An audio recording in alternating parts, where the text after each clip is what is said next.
Hello. Hi. Okay, finally it works. I finally got it to work. Thank God. Okay, now my headphones are being weird. Okay, nope, back to normal. Okay. Hello. Hi everyone. Okay. We are going back. We're gonna do court. Um, you know how I usually do like the 30-minute talking sesh? I really have nothing much to say. Today all I did was laundry and also watch my cooking shows. Of course I watch my cooking shows. Hello, Kelp, welcome. Yeah, all I did was watch my cooking shows. I'm so happy about the Great British Bake Off. Yes, listen, I know we hate England, but like the Great British Bake Off is really good, okay? It's really fun, it's really nice, and then I get hungry and I really want to eat some of the, and then I get inspired, okay? So like, listen, the Great British Bake Off is great. And then of course Hell's Kitchen. I had to watch Hell's Kitchen because Gordon's there. And then I was having a very lively discussion with my stepfather about like people in hell, people like the attendance of the restaurant Hell's Kitchen while filming is happening, and how they have to sometimes wait hours for food. We were just talking about like how we would prepare ourselves for that moment.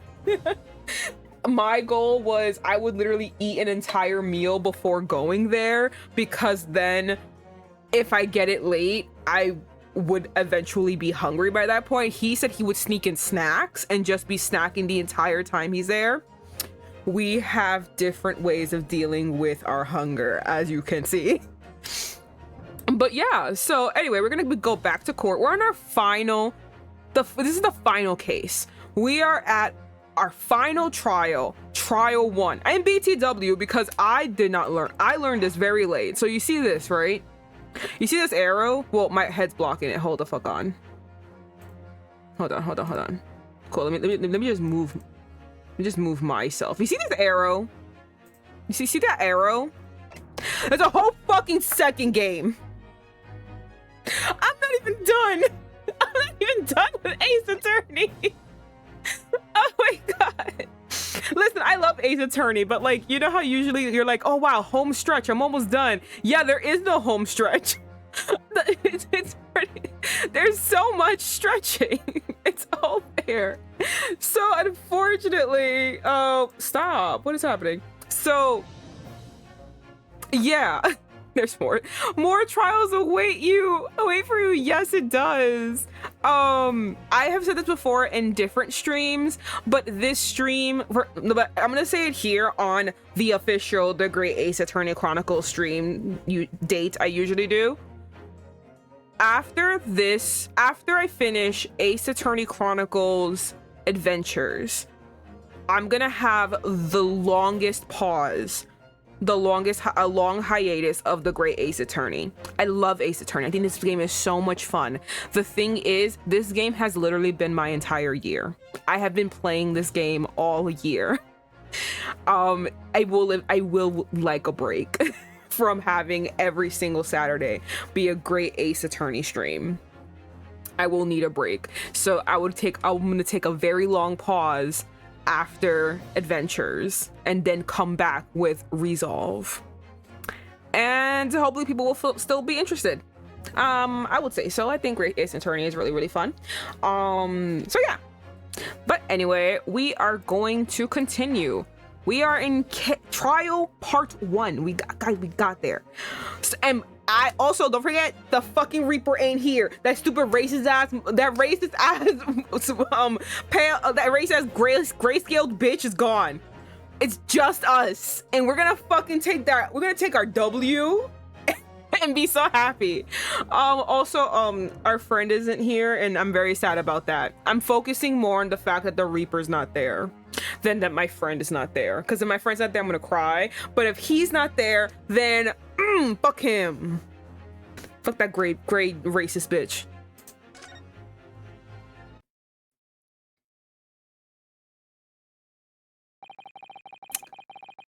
When I awoke the following morning, Suzuto-san was already gone. Stop! I said I didn't want to focus on that! Outside the window, the rain came down in sheets. It's almost as if the world is saying, wow, I fucking hate it here. And so began an even longer day than the last. One that I would remember for the rest of my days. Oh no, that's horrible. Oh no, what horror went wrong this day? No.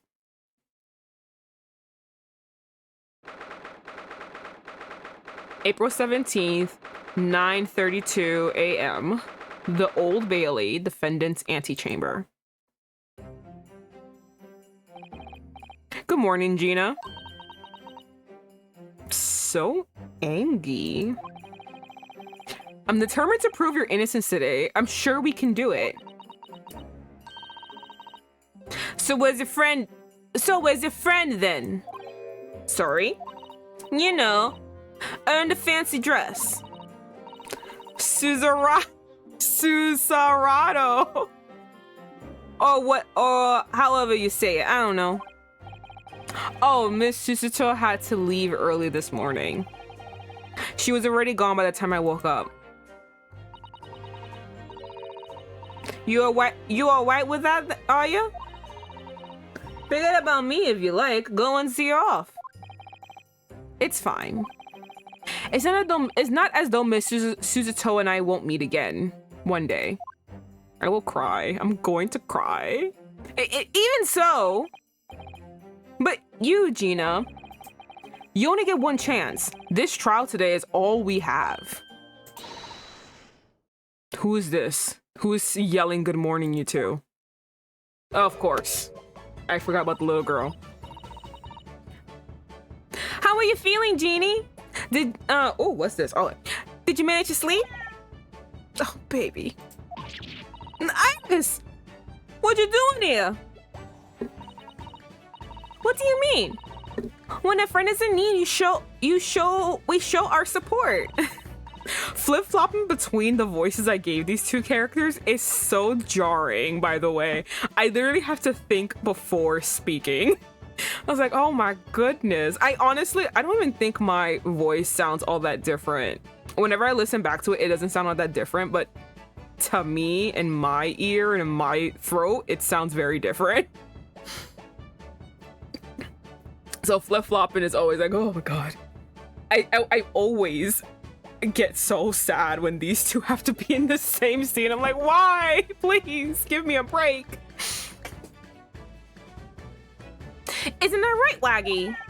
Yeah, you're so right, Wagahai. Oh, baby. Baby's gone. No! Oh, Waggy! Great way to show your support, kitty. Listen, the kitty was like self-preservation for me. Fuck y'all bitches. I'm getting out of here. Let him have a nose around. What am I gonna do? Oh, that reminds me. I brought a paper on the way here. Now, would you like the good news or the bad news? Oh, fucking Christ. I personally am a person who would like the bad news first because I would like just a nice little thing to a nice cushion to a nice cushion to land on, not soft. Yeah, I would like a nice cushion to land on, so I would prefer the bad news first, just personally. Oh, fuck. What do you say, Bruno? Jeannie? Oh, well, I think I'd rather get the bad news out of the way. Nah, always take the good news first. You might not live to hear the bad. Oh, fucking Christ, bitch. Yes, that question always gives away people's personalities. Let's not go there. Please, stop it. All right, then. I'll give you the bad news first. Thank you. A record amount of rain has fallen this morning, and carriages all over the capital are struggling to move. Does that mean Susato is forced to stay here by God? And is forced to still attend trial with me? Yes, I am looking at the bright side for me. Huh? The bad news was a weather report? So I hope that Susie made her train to Dover and the train wasn't delayed on its way to the port. Oh gosh, yes. All right then, so what's the good news? Well, the rain is forecast to subside this afternoon. How is it supposed to be any good or bad? So even if the train is delayed, it should be able to make up the time later. Well, that is the good news, isn't it? I could have given a monkeys. I couldn't give a monkeys, really. If only all good news canceled out the bad. And look, this trial made the headlines too. Pawnbroker perishes in pick purse plunder. Pawnbroker perishes in pick purse plunder. See? I had to do that like 4 times. That was really bad. How'd you like that? Well, let them say what they want. See if I care. I can't because you're covering your face. Don't worry, Bruno will soon show everyone that this headline is nonsense. I will? You don't even have confidence in yourself, boy. And then in tomorrow's paper, the headlines will be Discharge diver is dubious. Discharge diver is dauntless do-gooder. Isn't that right, Bruno? Sure. I don't think I said that correctly even anytime I repeated it. Oh, yes, let's hope so. Of course they will. I have absolute faith in you. How was that? I was trying to sound like Susie. Did it work? Did it? It's like she was still here. Today's paper has been entered into court. Oh, why is that entered into court record? Give me a second. I gotta look at the paper. Good luck then, Bruno. I'll do what I can. Cool, give me a second. I gotta look at this paper. Did I ever investigate this? I never did. Did I investigate this? I feel like I haven't investigated a whole bunch of things. Okay, I looked at that. Look at that. What's this? Samples of blood. Oh, yeah, oh, wrong thing. Okay. Really nothing special. Why do I always do this? My God. Poor everybody who has to look, who has to fucking watch this. The Hound of Baxtervilles. That's right. I used Daddy's notes to write it. I think it's a great story. I don't know why Hurley's forbidden me to publish it. No, it's strange, isn't it? Perhaps it's a problem with the title? Perhaps Mr. Sholmes is a family name of someone who has that... Perhaps Mr. Sholmes is a family friend of someone who has that name or something. Well, it doesn't have quite the same ring to it, but I could change it to the Hound of Neurohodos. I'm fairly sure that Mr. Sholmes is a friend of someone who has that name too. Damn, just like, he don't like you. It's fine. All right, we looked at that.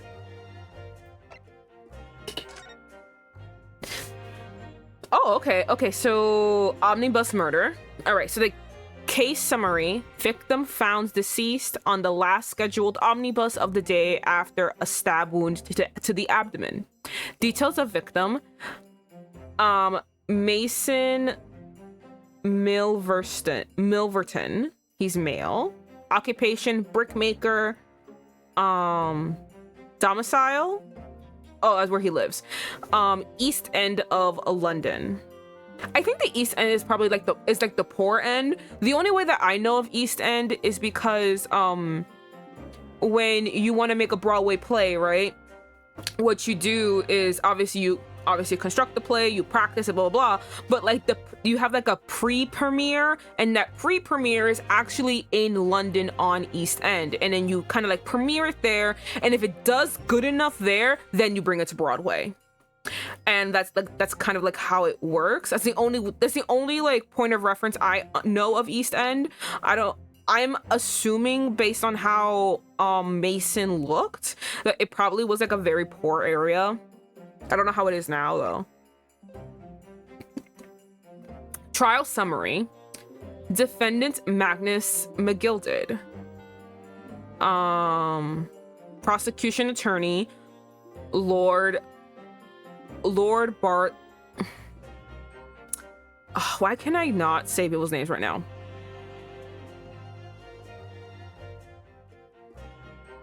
Okay, so prosecution attorney Lord Barak Van Zieks. Defense attorney Roanosuke Naruhodo. Conviction was asserted with 3 eyewitness testimonies. However, a surprise 4th witness's testimony resulted in acquittal due to insufficient evidence. Okay, that's all she has. That's what I remember too. What's here? Oh, look at his face. So sad. What's wrong? Okay, so both sides have stories. Pawnbroker perishes in pick purse plunder. How awful! For Ginny, I mean. But tomorrow's headline will be discharged diver is doubtless do-gooder, right? Yes, something like that. If possible, I'd like to even go bigger. Bigger? How? Proud pickpocket protects planet post-trial. Perhaps? Protects planet? Oh, I can't wait for tomorrow now. It's going to be so great. Sure. Like I said, I think there's something here. What's here? There's a sensational story lower down the front page as well. Look.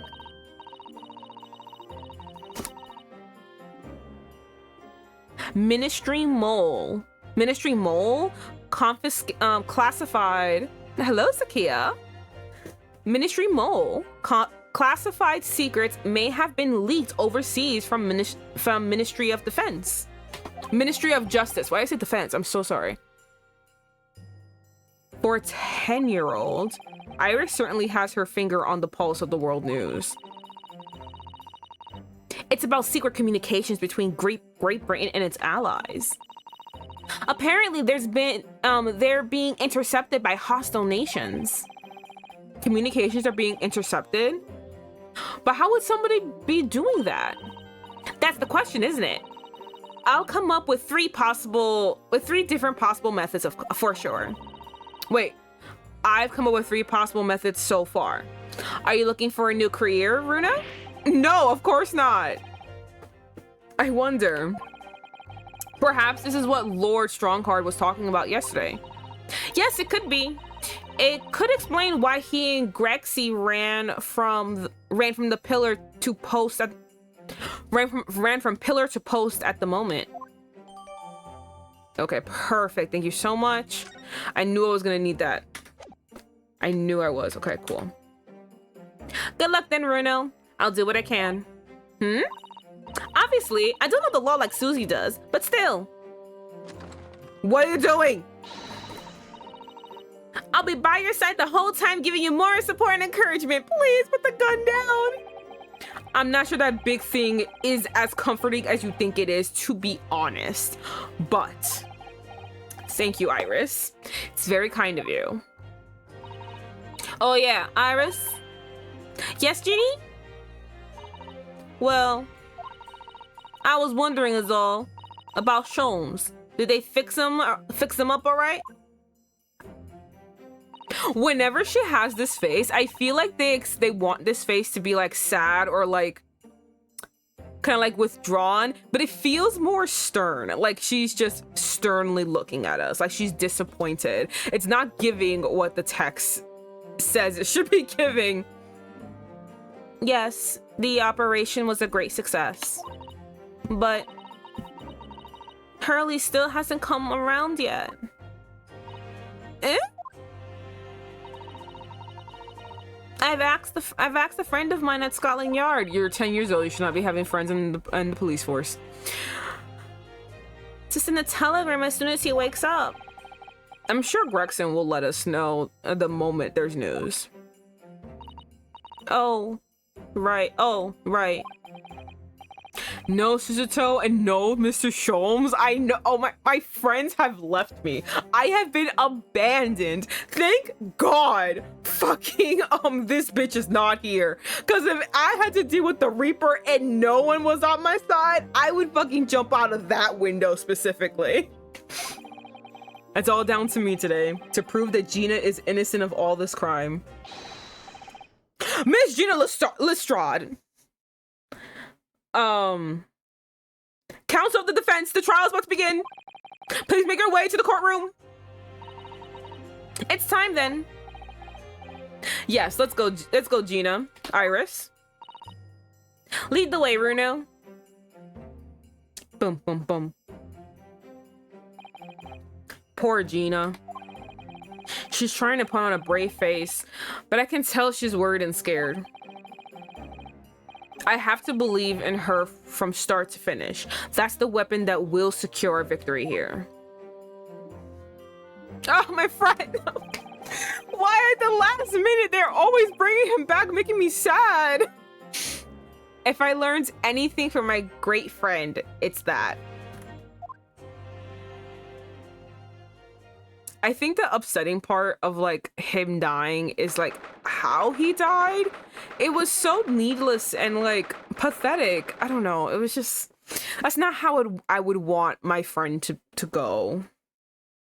April 17th, 10 a.m., the Old Bailey courtroom. He is? Wait, I thought he was not gonna be here. Wait a minute. No, wait. Everything I wrote was wrong. I literally was bragging in every notification this bitch was not gonna be here. What the fuck?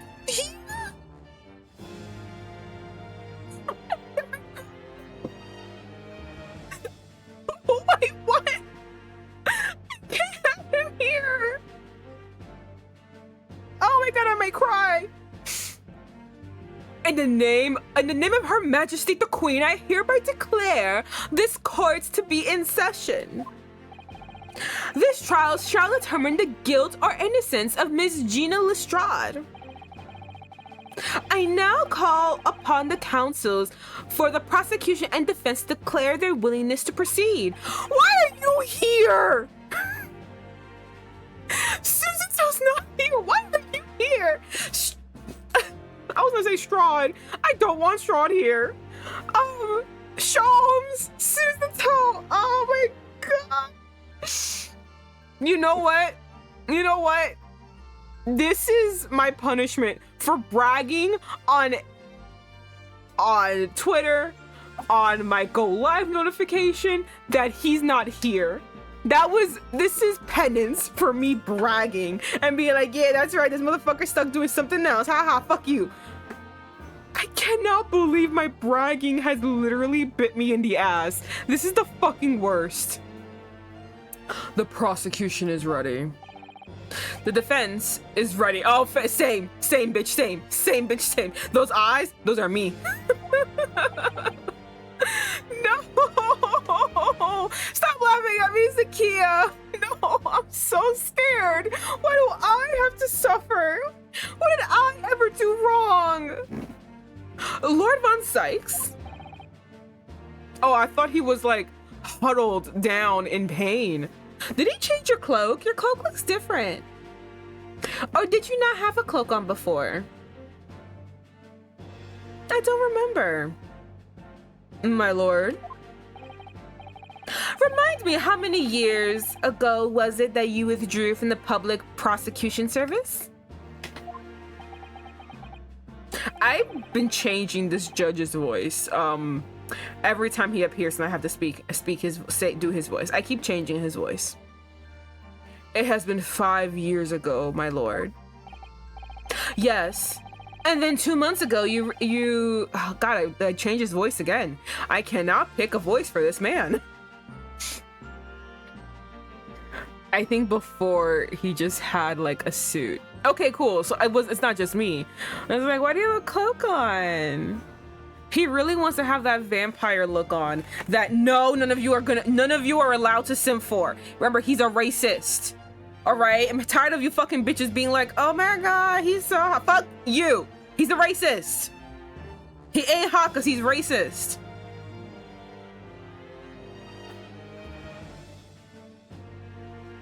Okay. How did this? Yes, and then 2 months ago, you, resurfaced somewhat unexpectedly, and here you are again today. Are there some circumstances of which the court should be aware that led to this erratic behavior? Okay, cool. So we all are in agreement that he shouldn't have been here. Like, literally, he should not be here. Okay, cool. We're all in agreement. He shouldn't have been here, and yet he fucking came. I don't know why. Explain yourself, sir.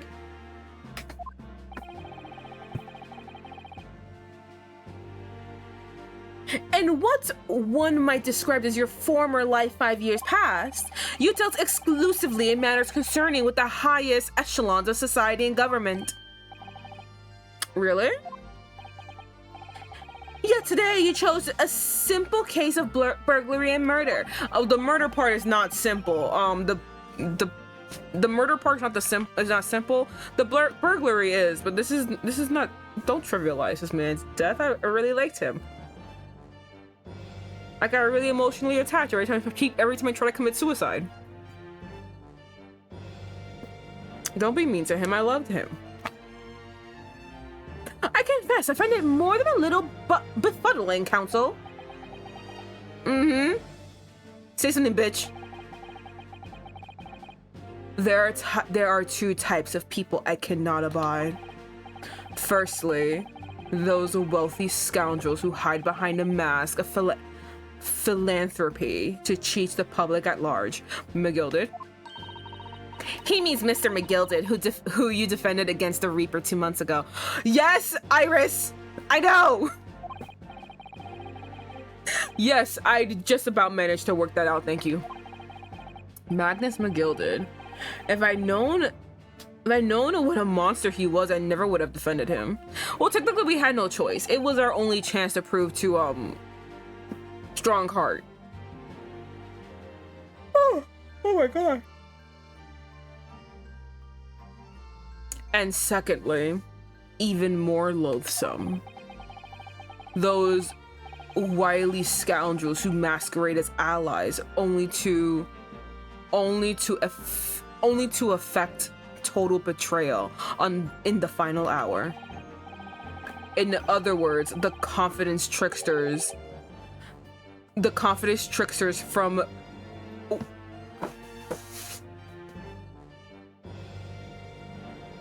I just read the whole fucking sentence myself. I just read ahead. So any of you bitches who fucking doubted me, saying that you're being a little bit too extra, you're being a little bit too much about him being racist, you can't fully see the line, but look at that. Hold on, you can't fully fucking see it. I need all of you to have perfect effect so you guys can fucking see this. He's fucking racist. He literally called me a fucking trickster. He says that I should not be trusted. This guy is racist. I cannot believe he actually said this out loud. Hi, Papa. But no, he's racist. Oh my god, this is so annoying. No, there is no checkmate. He's racist. There is absolutely no checkmate. Me just saying he's racist already goes against everything. It already makes him bad. I cannot believe he literally just said that. And now I have to repeat it. In other words, the confidence tricksters from those tiny islands in the Far East, the Nipponese. I was promised not a lot of racism in the next fucking chapter. I'm so mad. What? Did he really just say that? Thank you! Excuse me? Judge! Racism? Clock this! You're thinking it, but you at least had the gumption, not the gumption. You at least had the fucking wherewithal not to say it. Come on! Him. I'm gonna fucking slap you across the face, Iris. He means you, Runo. He means you now, Runo. I actually managed to work that out too. Thank you, Iris. total betrayal? What are you talking about? Did you like a girl and she said no to you because you look like an ashtray? Is that what it was? And now you got butthurt and now you're taking it out on the whole entire race? That's what it feels like. I keep bumping my footstool into something to my desk and it keeps making a loud ass noise. That torrid look of hatred in Lord Van Zieks' eyes. Was that directed solely at me? Or was he talking about all Japanese people? Okay, cool. So are we gonna deal with the fact that he's racist? Are we gonna deal with this? Because it's just beyond me that we have racism here and we're not gonna deal with it. Yes, I know this is set in like 18 blah blah blah blah thousand. I know it's like in a too far back away, but this is a fantasy. This is a fucking game. We can address racism. We can have a little fantasy where races don't get to, you know, prosper. Judge, say something. An alarmingly scathing explanation, Lord Van Zieks. Still, the judiciary welcomes the return of the so-called Reaper of the Bailey, feared by all London malefactors. I'm serious, Judge. Fucking do something. I hate this man. Your lordship is too kind. Go fuck yourself. Now, jurors. I love this man. Papaya, I need you to... It's so hard wanting better for the people around you. I need you to go to therapy. I need you to... oh, God, I hate this man.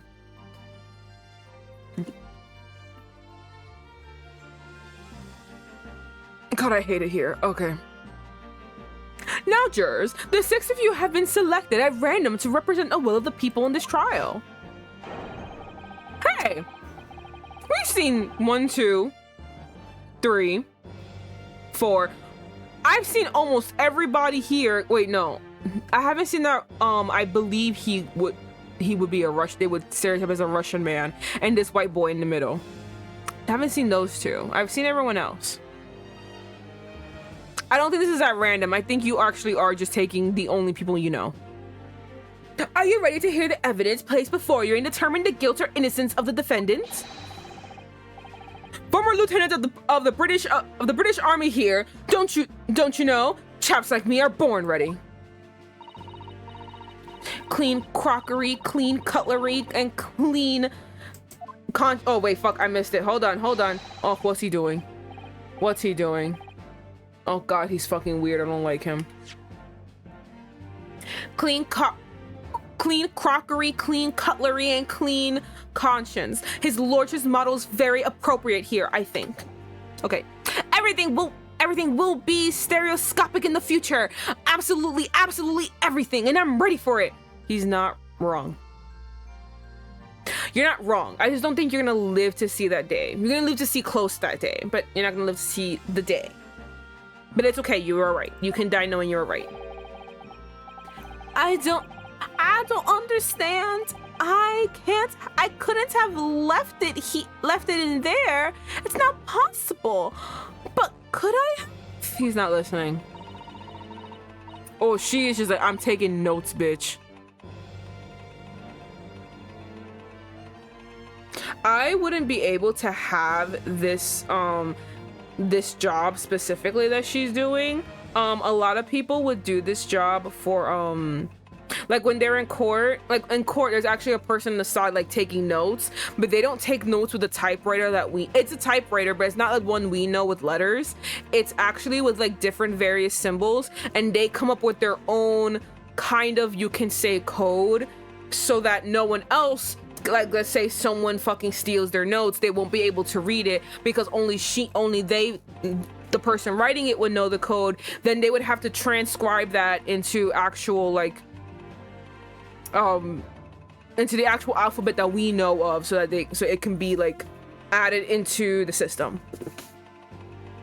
It's a lot. I don't think I will be able to do that. Also, it's very well known that there overworked, and of course, when you're overworked, you're underpaid, but like they basically have a lot of things to transcribe, and it gets backlogged a lot, so they basically are constantly transcribing, and it's just a lot of work. I would not be able to do it. Women indispensable in society. Stop. Female-centric future awaits. Stop. Don't hit. I was gonna say, do not hit the mouse. Oh, the mouse is reading. Good day. I am visiting London for sightseeing. Oh my god, and you're here in court. I'm so sorry. And you're in the jury. Oh god, I have to put into jury duty. I would like to take bus to Crystal Tower, please. Isn't that in France? Is something wrong, Bruno? Oh, not exactly. It's just 1, 2, 3, 4, 5. I'm fairly sure I recognize these jurors. Almost all of them, in fact. Really? Funny coincidence like this do happen from time to time, don't they? It is quite strange. The jurors are chosen at random from London's 6 million inhabitants, you know? So I've been led to believe. But something tells me I'm being duped. Very well. Now, Lord Van Zieks, the court calls upon the prosecution to introduce the facts of the case. As you wish, my lord. Allow me to begin with a word of warning to the ladies and gentlemen of the jury. In short, this is actually a cool stance. I hate him, but he does do a lot of cool stances that I really appreciate. There has never been a more self-evident case of cold-blooded murder. That one guy did not look like he was paying attention at all. The victim, Mr. Papa Windybank, proprietor of the pawn shop on Baker Street, was shot from behind and dead instantly. The prosecution presents this photographic print of the crime scene. It does look like an entry wound from the back. You're right. As the court will observe, there is a single bullet wound just below the gentleman's left shoulder. The evidence suggests that the bullet pierced the man's heart, resulting in near instant death. Moving on to the findings of Scotland Yard's coroner. His report states that the bullet entered the body on a rising diagonal trajectory. So that means the person was shorter than him at least. And what's that supposed to tell us? Roanoke! It's that the person was short.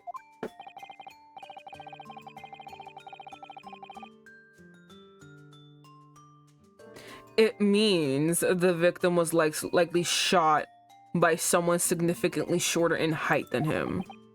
Someone like the accused, you might say. The prosecution wishes to present the autopsy report and crime scene photograph as evidence, my lord. Indeed, the court accepts. Hand them to the plaintiff, please. Okay, so I gotta look at this fucking autopsy report.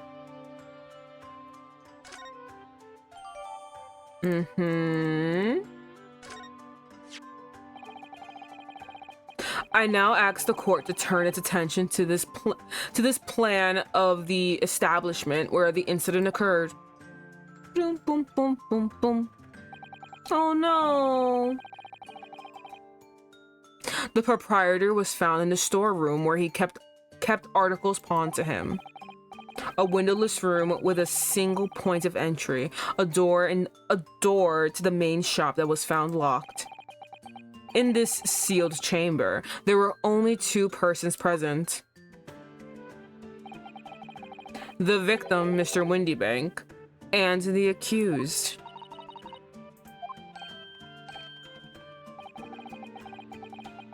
It may further interest the court to know that when the accused was discovered at the scene. She had in her hand the gun used to fire the fatal bullet.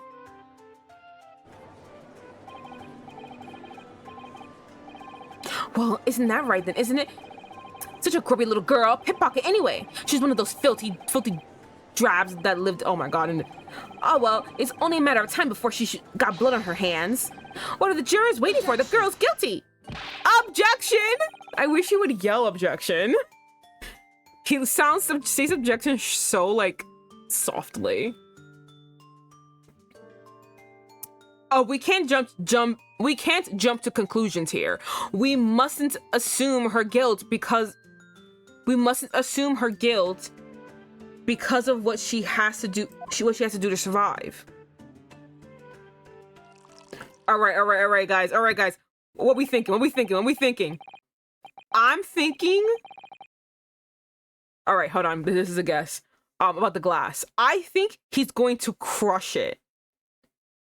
It's either he crushes it or he throws it behind him. I think he's gonna crush it. Because that'll be even more dramatic. Do you know what I mean? Oh, you're team throw? Okay, I'm team crush. I think he's gonna crush it. My learned Nepalese friend. It is you who mustn't jump to conclusions. The prosecution has barely begun presenting its case. You know, there could be a third option where he does absolutely nothing. He just actually drinks it. He hasn't done it yet, but you know, there's always he can always, you know, surprise us. Conveniently, this appalling act of murder did not go unobserved. There were witnesses. Good gracious! Judge, why are you surprised? After their testimony, this girl's true nature will be exposed. Pitiful pick purse or cold-blooded killer. Here's to establishing the truth. Damn, he did. I think he did option 3. He didn't do anything. He actually is just gonna drink it. The court will take the floor plan and firearm into evidence. Hand him to the bailiff, please, Lord Van Zieks. Damn, he did do option 3. He just drank it. Fucking bitch. At once, my lord. Okay. I know, none of us won. Listen, he always does something with that glass. He never just has it. He has it so that he can do something with it. So this is like kind of like the first time he actually hasn't done anything with it, which is why I was like surprised. I was like, oh, okay, damn. You got me thinking that you're about to do something crazy because you always do something crazy. This isn't good. I feel like the mood in here has turned very gloomy all of a sudden, Runo. I think that's because it has. Oh, he took off his fucking cloak! Let us begin. Bring forth the witnesses of the foul murder of Mr. Pop Windybank on April 16th of this year. He really just like flipped his... You? God, I hate that fucking cop. Witnesses, state your names and occupations for the court. Names... I want to names Nash Skulkin, see? Operation is... Occupation is... baddie. Professional baddie. Wait, he's a professional baddie? What's with the Gregson hate all of a sudden? I never liked him. He was so he's always mean to me. So I was like, fuck you, Gregson.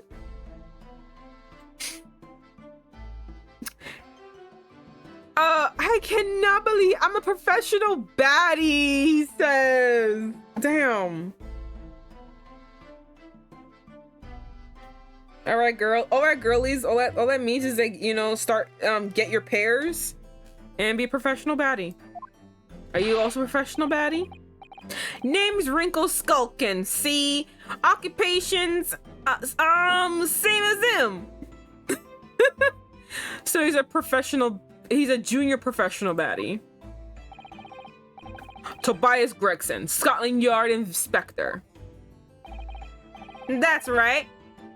We're what they call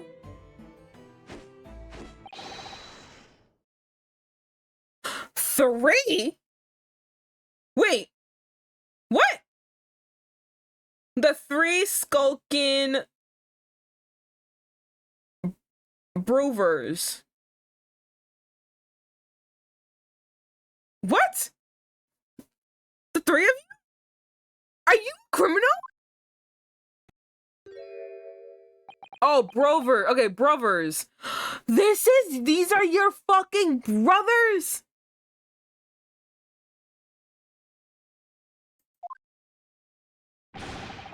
What are you looking at me for? Looking at me like that for? Don't want me in with the YouTube with you lot. Car blimey, that's cold. Don't you know? Don't you know what we're going through? It's our older bruv. Lost contact with him. We have. So we've scored every shady corner of the capital. And then last night we came across you. The very spit of the bloke. Ain't that right, Ringo? A is Nash is the very spit of him. Okay, so what is his fruit? You got an apple, we got a pear. What's his fruit? So we decided there and then what we was gonna do. We was gonna call you Big Bruv Skulky. Come on, leave it out, you two. Skulky Skulkin? And that's before he's run out of chips. Well then, Inspector Skulky Gregson. Beg your pardon, my lord, but the name's Tobias. What I would like to know, Inspector. Oh my god. Oh. Is what you are doing in the witness stand. The Skulkin brothers are currently under arrest, my lord, on suspicion of theft. Oh, can I go to the court record now? Okay, cool. So while they're doing that, I don't feel like paying attention. Okay. Autopsy report, details of victim, name Pops Windybank, male, occupation Brock, pawnbroker on Baker Street, time of death April 16th between 1 and 1:30 a.m. Reporting party Roanoke Naruhodo. The coroner was Dr. Stevens. Post-mortem findings, single bullet wound in upper half of victim's back, no other visible signs of trauma. Autopsy finding, okay, this is post-mortem, then they cut him up. So autopsy findings, instant death from a poster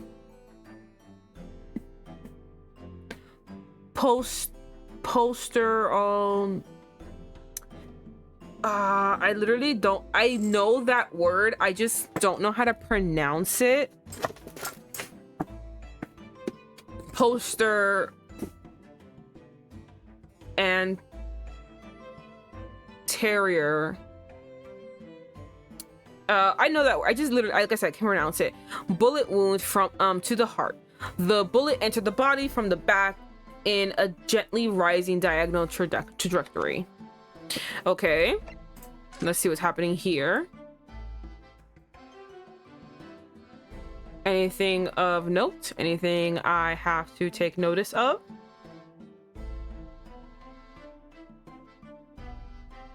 Please, booty.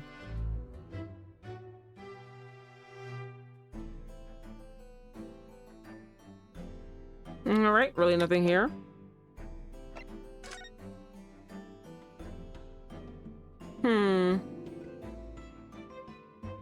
Sometimes these pictures are kind of useless. And this magnifying glass is also kind of useless. All right, what we got here? Here we go. This is Mr. Windybank's gun. The cylinder is completely empty. Mr. Windybank always used to keep his gun in hand on his store counter. Yes, but only ever with a single bullet loaded, I understand. That's right, to keep all pawned articles that were in his care safe. But his one bullet was fired that night, and the poor man lost his life.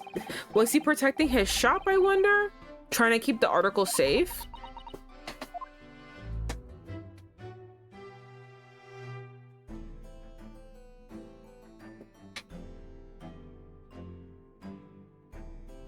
Anything of interest? Anything I can look at?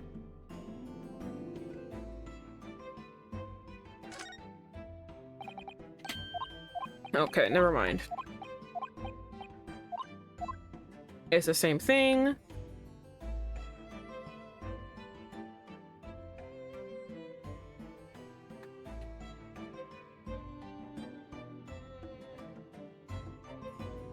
Damn, it's pointing at us now. Okay. Alright, nothing of interest. Okay. Thieves, are they? These three? No, he's a fucking... he's an inspector. No, my lord. Begging your pardon, but please don't let me in with this lot. 2 nights ago, the 2 brothers illegally entered an establishment with intent to burgle.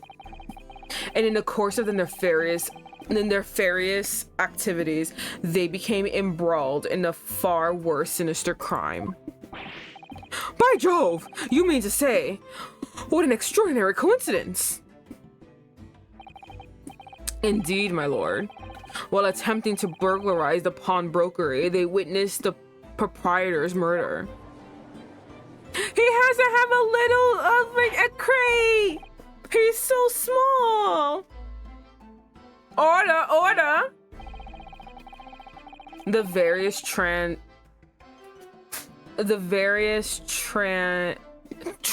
I want to say trans.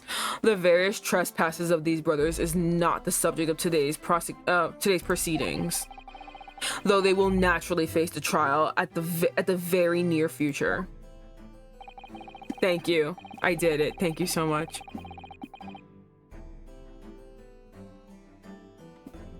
With your lordship's permission, I'd like to remain in the stand to keep these gents on the straight and narrow.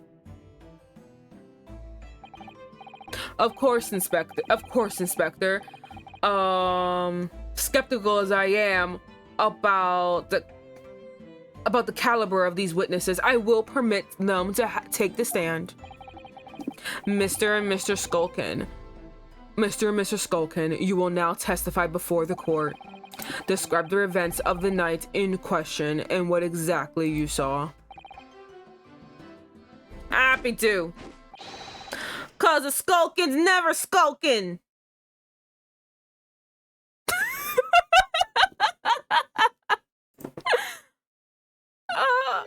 They're like, bruh, you have to join in.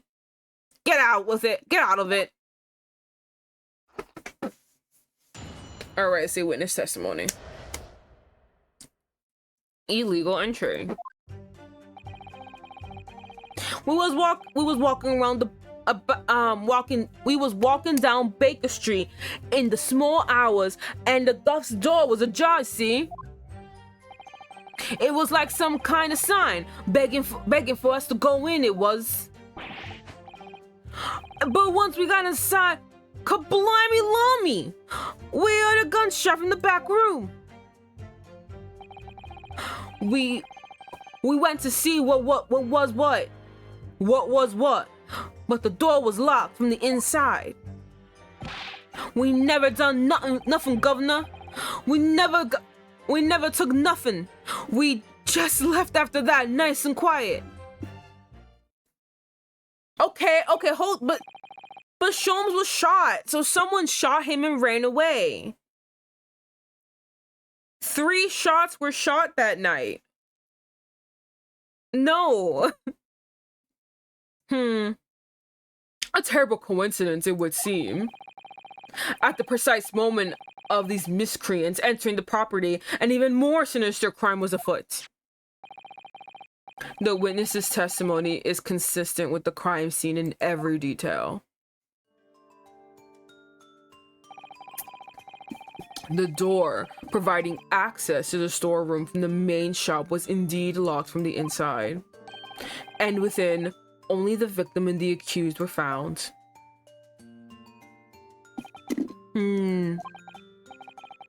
I must say, it does appear to be an overwhelmingly simple case. Still, the defense may cross-examine the witnesses now, of course. Counsel, if you please. I got nothing. No, there's 3 shots. There were 3 fucking shots. That's the only thing I can go by. There were 3 shots, but I don't know how I'm gonna introduce that. Counsel? Yes. What's the matter, Reno? Sorry, I was just stunned into silence for a minute by the blatant lies being told by that pair in the stand. I know that it's all nonsense, but because I saw it with my own eyes. Oh my god, thank you! I completely forgot he was there! Like, Sholmes got shot! There are multiple people who got affected by this. It's not just a murder. Sholmes was shot. It's an attempted murder and a murder. There's 2 things going on here. I just have to expose their testimony for a pack of lies, it is. Okay. All right, let's do this.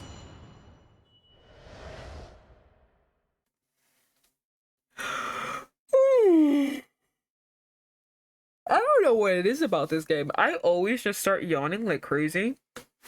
And it's not like I'm bored. I don't know. I think Saturdays my body's like, hey, you're an old lady, you should sleep. I'm like, no, I'm young at heart. I will never sleep. And my body's like, you should sleep. Or at least rest or close your eyes for like a second. But I'm like, no, fuck you. Fuck you, body. I also like eat right before I play this. So that I think it's just the itis taking me over. All right. Illegal entry. I think I'm just gonna press everything now because I'm tired. We was walking down Baker Street in the small hours, and the gaff's door was ajar. See? All right, I'm just gonna press. I'm gonna press everything. The front door of Windy Banks was ajar, you say? What time of night was this? It must have been 1, right, Ringo? His mouth is so wide. Yeah, I'd say so. Right, Skulky? How would I know? The place would have been shut. Would have been shut at 1 in the morning, just like every other shop in town. Well, it was pitch black inside. It's true. Isn't that right, Ringo? No, it was not. It was not pitch black.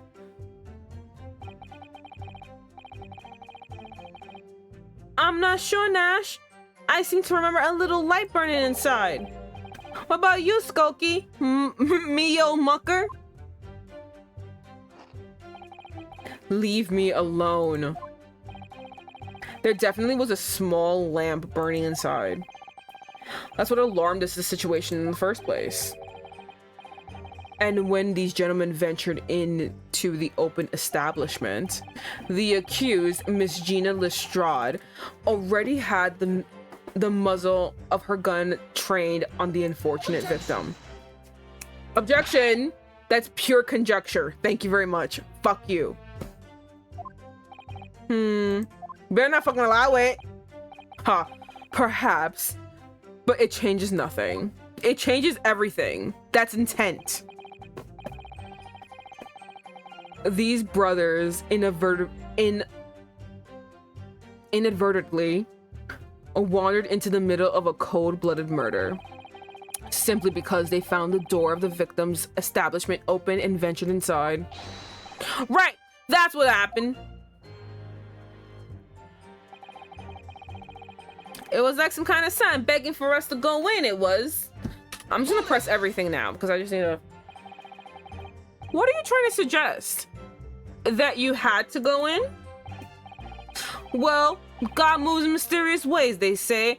Don't they, Ringo? They do, Nash, they do. Must have been some sort of, providence, I reckon. God's will often presents itself, as the whim of thieves does it. It wasn't no whim. I'm dead serious of that. It wasn't, Nash. It weren't, Nash. It weren't. Like we said at the time. Yeah, don't just find doors open in the middle of the night like that. Nah, there's no two ways about it. It was a sign of our long lost brother for was inside. They're not very good liars, are they? Really not. Well, you can't deny it. It led us to a bloke what looks just like our brother. Wait, so like, are you guys brothers or no? Are these your brothers or no? Like, seriously. I said cut it out. Those chips are getting chomping today. No, okay, thank you, Stone. Also, welcome. Hey, cool, so those are not his brothers. And they're just being crazy. But once we got inside, blimey lummy. We heard a gunshot from the back room. Okay, I'm just gonna press all the time. A gunshot, you say? Just the one. Are you sure about that? Hold on. Do I have evidence that there's multiple gunshots?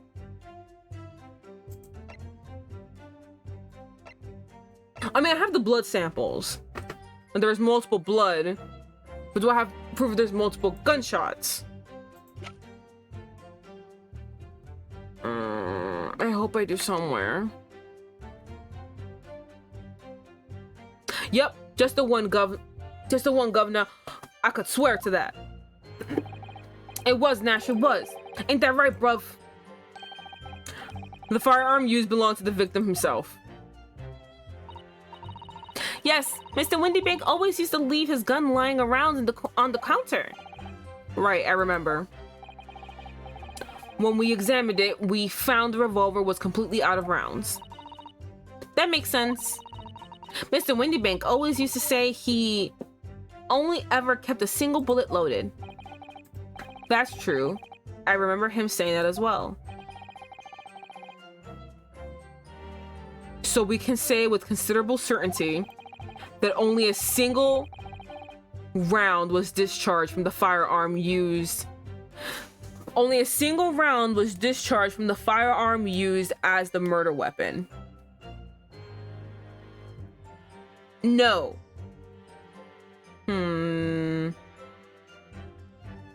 No, because we're not sure if that's the murder weapon. But a single shot was fired from that weapon, yes.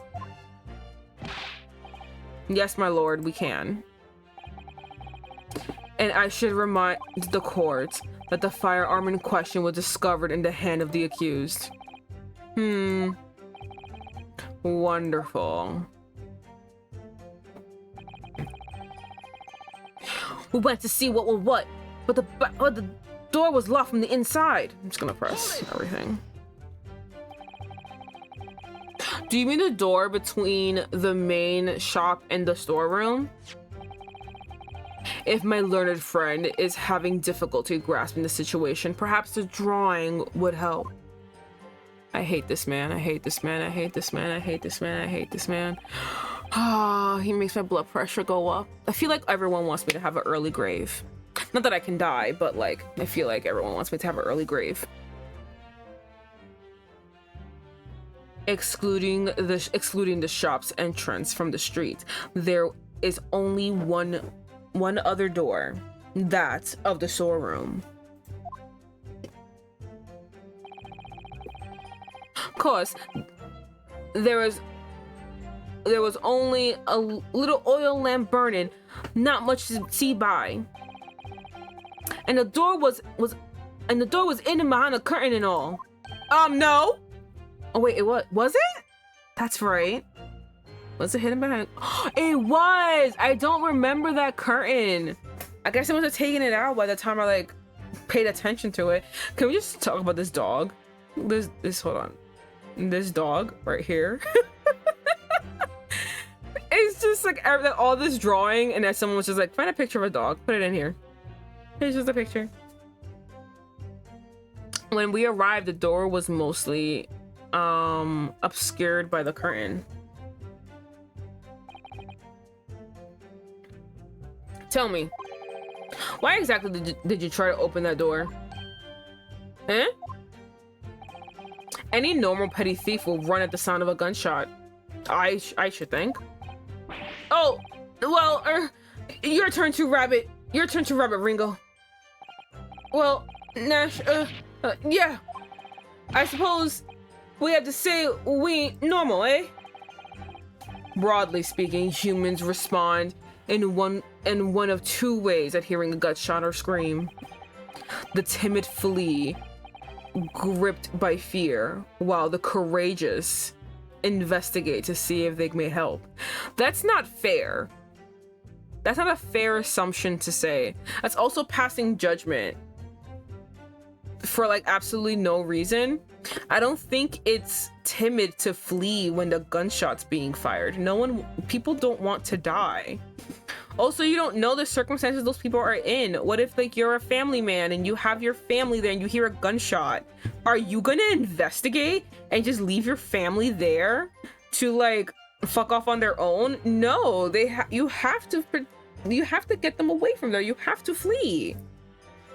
And even if you weren't a family man, like if you were just like a person by yourself and you hear a gun, are you going to investigate or are you going to like save yourself? Because now there's danger. This is I don't like this man. I fucking hate him so much.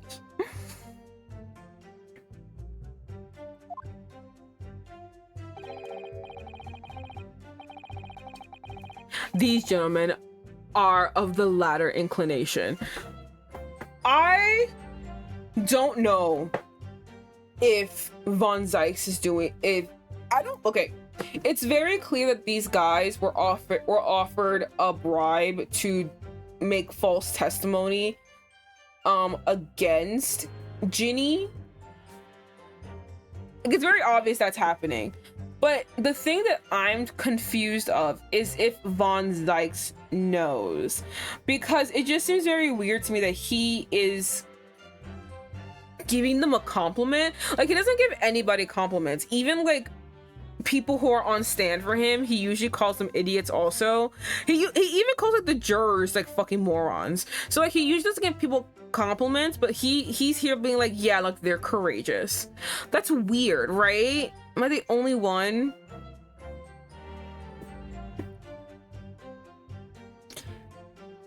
These gentlemen are of the latter inclination. My learned Nepalese friend, it would seem, is of the former. Actually, no. I actually ran to the bullets. I ran to get Sholmes. I ran to go get I ran after them to go get them. Fuck you. Actually, I ran towards the bullet shot. Might be thinking too much into it. Maybe. I fucking hate him though. Oh god, I'm so upset. All right, somehow I was just proven that I was a coward that night. But you weren't. We ran to the gunshot. What are you talking about? Oh my god, we ran. Why isn't our testimony? We were there. We were interviewed by the police. I should have ran it down. Thank you, counsels. So I believe we all understand that the door was locked and could not be opened. Proceed, witnesses. How many more? This is the last one. Oh, I just love that Von Zieks was like, yeah, they're courageous. The next sentence they say proved that they weren't. They fucking ran. We never done nothing, Gov. We never took nothing. We just left after that, nice and quick. Oh, push that, I guess. You didn't do or take anything. Is that your story? Well, it was Bedlam soon. Well, it was Bedlam soon as, wasn't it? It was, Nash, it was. Didn't have time to tell me. Didn't have time to pull me dukes out. It was, Nash, it was. I didn't even have time to pull my dukes out my Lucy lockets. So with no time to take your hands out of your pockets, you just left. Nice and quietly, you say. That's right, Governor. Nothing we ate more than violence. Peace-loving nibblers we are, not burglars. We are, Nash, we are. Never even pulled my dukes out me Lucy lockets. So, you'd clearly like us to believe. Come again? As you fled from the pawnbrokers that night, you did not run into someone else. And did you not fire a gun at that person? Saints alive, you fired a gun, you say? Judge, I know, like, you're for, like, hilarious commentary, but the fact that you are interjecting too much into this case is getting on my nerves. You are a judge. You are there to keep quiet and take all the evidence and keep us all in check, not to make commentary decide. Blimey, Governor! You ain't telling us it was you at the doorway? Oh, yeah, it was. Why the bleeding Nara? Didn't you mention that before? You were armed with a gun, and as you fled the scene, you fired that gun. At London's greatest detective, Herlock Sholmes. Fuck yeah, they shot Great Herlock Sholmes? I did hear that actually was rumored that he was rushed to the hospital. The Great Sholmes? It's beyond painful. On the night in question, this pair were arrested by the police within minutes of discovery of this crime scene. Their suspicious countenance rapidly gave them away. I know, they're really bad at this. And when searched, a firearm was indeed found in their possession. Okay, I would like to go back and I don't think I was thinking too much on it because it just so he is in on it. Like I said, it really does feel like they were bribed to give false testimony because they're clearly lying, and police records would show that Naruhodo fucking Suzuto were questioned separately and taken into taken into custody, but not like arrested, but like taken in to like give testimony. It would have been noted that Sholmes was shot and taken to the hospital. It would have been noted all of these things. So it's really fucking weird to have these random bitches come in and be like, I saw everything, and then fail to mention the obvious things that happened. It feels like, and then out of nowhere, he's like, yeah, they have a gun. It feels like they were hired to give false testimony, and Von Zieks knew about it, and the only time, and then now he's revealing more information that he has been hiding once I fucking bring their lies out into the surface. Now that they're whatever case they were building on this false testimony has been dismantled, now he's like, okay, fine, the jig is up, here's the real shit. Am I the only one who feels that way? Like, it really feels like that they were, because like it just seems like such an obvious lie. I don't think so. This seems like an obvious lie. That could be disproven by police records. Furthermore, the barrel shows signs of a shot having been fired from it. The prosecution invites his lordship to examine the firearm recovered from these brothers. Yes, indeed. Remnants of powder around the muzzle, as you say, counsel. The court will hold this weapon as evidence. Alright, I guess I have to investigate that now, too. Alright. He's pouring it again. Okay, guys. Is he going to crush it? Or is he going to throw it? Or he's going to do nothing? Because now a magical third option has happened. Do nothing.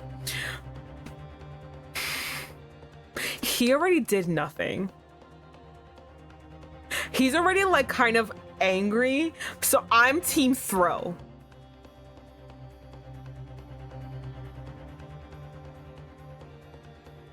I want to say throw. I'm just gonna put it out there because he seems like so angry right now. It has to be a throw at that lamp specifically. It's always that lamp, but like that lamp's gonna like have a collision on it.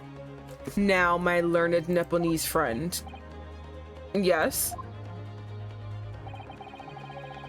Oh, you're gonna go with he's just gonna drink it? Cause like yeah, he put a magical third option where he just does nothing with the drink, and I'm like, fucking bitch! After you got us used to always seeing that drink being either crushed or thrown somewhere, now he puts a magical third option. So now there's 3 options to this. Here's to your successfully presenting the evidence. Just waiting. For yes, there are the telltale signs of spent powder on this gun and a single bullet missing from the chamber. But the prosecution demands evidence that it was fired at the scene of the crime under scrutiny in this trial. Well, I don't need evidence because I was there. Objection. Fucking God. Okay, here we go. He's still got the glass. I'm still team throw. I'm hoping I win. I remember I used to be able to predict every time what happens to that fucking glass. And then I would be like, damn, how many glasses do you got? You keep destroying these things. However, the rest of us in this courtroom were not.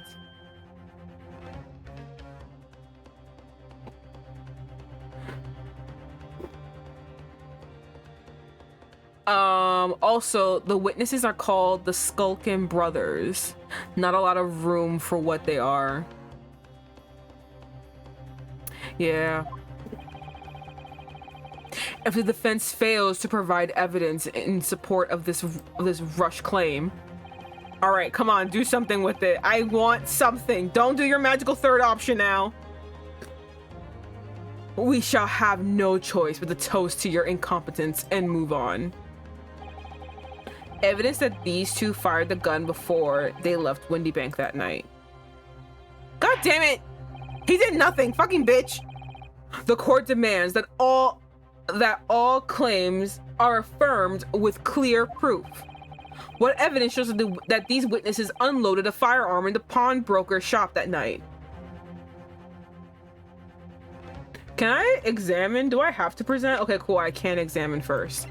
Let me just examine this. Anything in this? Is it just a gun like the last time? Yeah, it's just a gun. I got nothing else out of this.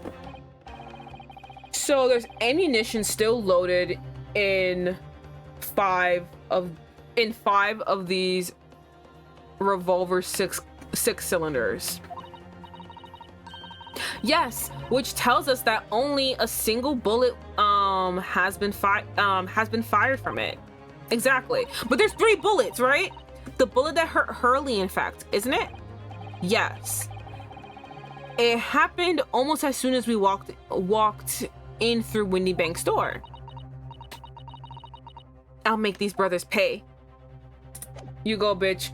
I want to say it's this. I don't know. I think it's this. I think this is what will prove that. What evidence is that these witnesses unloaded a firearm in the pawnbroker shop that night?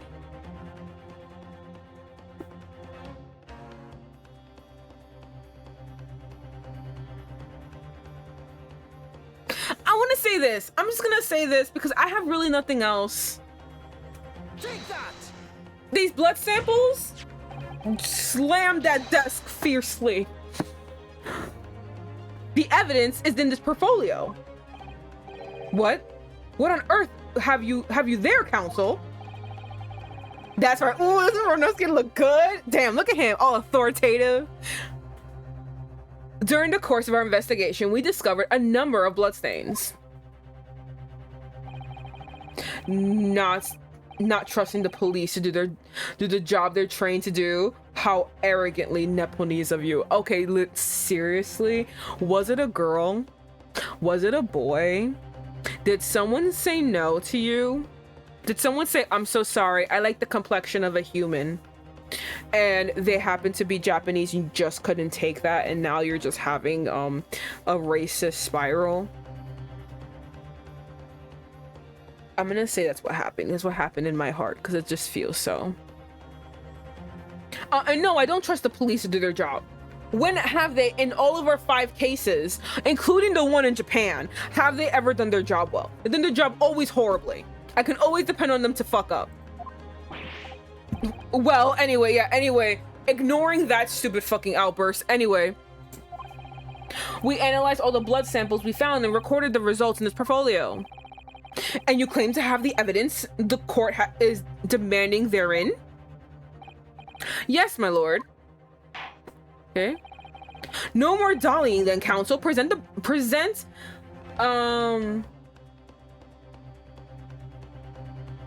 pertinent evidence at once. What do you have in your portfolio that proves that these witnesses unloaded a firearm in the scene? Which sample shows the men fired a shot in the... No, not this one. Okay, well, there's that one, but not that one. It would have to be this one. Because if we're thinking this came from his gun and they weren't even there, it has to be this one. Take that! This random bitch that we have no idea. What is that? Explain. It's a photographic print taken at Windy Bank's pawnbrokery on the day of the incident. From the scene of the crime, is it? This is that a bullet hole? And if my eyes do not deceive me, it appears the bullet is still lodged there. You cops suck. All of you.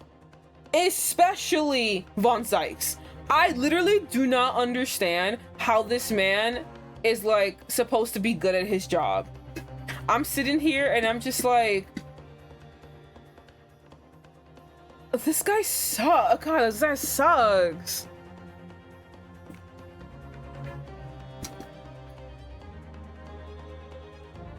Yes, as your lordship noticed, the bullet pierced Mr. Windy Bank's calendar. The date shown being the 16th of April, the very day of the pawnbroker's death. The incident occurred an hour after midnight. But this indicates that a separate shot had been fired sometime after the calendar had been set to the 16th. That's right. And while it isn't irrefutable, the defense believes this is credible evidence that the witnesses did fire a round from their gun in the pawnbrokers that night. Look at skinny legs. Order? How does the prosecution stand, Lord Van Zieks? Okay, the same drink. Okay, hold on. All right, throw or crush? Throw or crush? I'm gonna stick with throw. It feels like a throw moment. Oh, but it'd be more effective if he crushed. I'm gonna change the crush. throw? Okay. Okay, we got one throw, one crush. If that is the direction my learned friend wishes to take, the prosecution has no objection. What? Damn it! It was throw! Oh, fuck. I thought he was gonna do it then. I didn't think he was gonna do it later. Fuck. Okay. Damn. Team throw one. Okay. Thank you, Stone, for hydrating. All right, everyone, take your drinks. Oh, and a posture check. Oh, I gotta. All right. Oof. I gotta sit up. All right, there you go. Firmly placed. And I'm gonna take a sip of my drinky drink. I got a new thermos. It's very pretty. Of course, in pink. I always have to get something in pink. Hee hee. Okay. Oh my god. But you'll forgive me for flinging my hollowed chalice aside in disgust at this repugnancy it exposes. How many cups do you have? Like, I'm actually kind of like, what's with the cup throwing? There's so many cup throwing and crushing. Actually, really upset. You know the funny thing is, I said throw at first, and I was like, you know what? No, crush. I should have stuck to my gut and said throw. Don't ask about his cups. He probably has him fucking like. He probably has like a whole like crate underneath this not pillar. What's it called? This stand. His side is a mini bar. It has to be. Because, like, it's always the same bottle. So he has his whole bottle here, and then he has the same kind of cups. The manufacturer of this one cup is making bank from this man always flinging it and destroying it in court.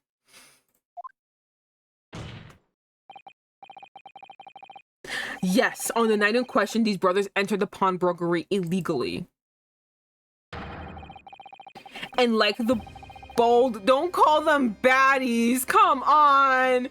They claim to be open fired on the new arrivals before fleeing back into the street. Governor, you're gonna let this in the soup. I fucking knew it. You guys are telling me I was talking, I was thinking too much on it. I fucking knew it. I knew you were bought in. He fucking paid them to give false testimony. We had a deal. You weren't gonna get into them details. Tell him, Stokey. Stokey. Get the bloke straight. I have nothing to add. So he knew, did he? Van Zieks knew the testimony will almost certainly expose the extent of their crimes. It would seem now that I owe my learned friend a word of gratitude. What do you mean? What I mean is that you have helpfully confirmed an important fact.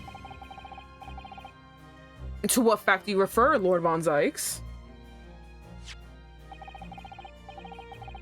The way he holds his paper is fucking... It's so crazy every time. As has been established, at the point of their arrest, a single shot had been fired from the brother's gun. However, if that shot found its target in Mr. Sholmes, then clearly these witnesses cannot be accused of the fatal shot of the proprietor and victim.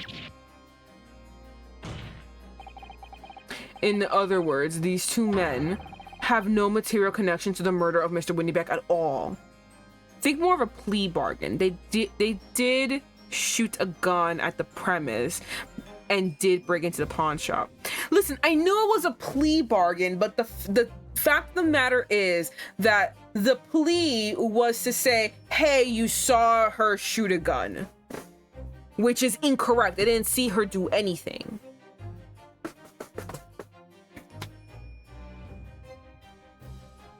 Which it clear, like we still, and we also still don't even know what they saw because everything they said were lies. There's no way what they said could have actually happened. their real testimony. We need their real testimony to figure out what the fuck happened that night. They still have yet to give it. That's what I'm saying, like, they were bought. Because, yeah, sure, they can have a plea, but their plea was still a lie. Which effectively kind of, you know, ruins their plea bargain, and they kind of are now in the shitter. Because they went against their own plea. So that's it.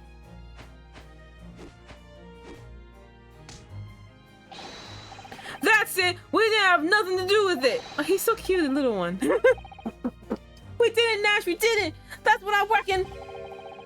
Your crimes include unlawful entry, intent to steal, perjury, and let us not forget attempted murder. You guys are still fucked. You guys don't have murder, but you guys are fucked. Quite a catalog, eh, fellas? Waiting for it now, bro. Now then, let us take a moment to consider the aforementioned great detective. Don't you dare poke quotations on that! He is the great detective! You know, with me around to fix every fucking stupid blunder that he makes. So effectively, I am the great detective. Fuck you! How dare you! I will not take this from a fucking bitch who can't even fucking tan correctly. My god. I became very emotionally attached to Sholmes. I'm so sorry. I think I became attached to him when I was playing Corpse Party and I was just sad 24/7 and on edge and felt my blood rushing and then like felt my life and found my life being drained from me and found gray hairs on me from the game. So I feel like Sholmes has become very, very essential to my mental health.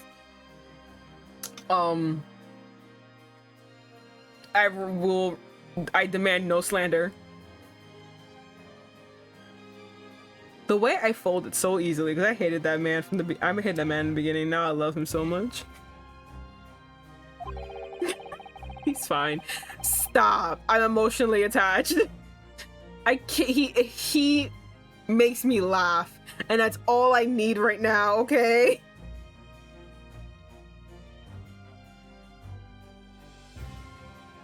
It would seem the man patronized the pawnbrokers in question somewhat regularly. Where is he going with this? Mr. Sholmes appears to take great pleasure in tinkering with eccentric machinery. Eccentric, he said. Eccentric? Says who? Not me. Don't give me that look. It's us. It's us. Shush, but don't tell her. He installed a pair of machines like this one in the victim's shop. Oh, that's one of Hurley's red-handed recorders. What is that, Counsel? It has the appearance of a photographic contraption. As your lordship has surmised, it is indeed a camera attached to a small timing device.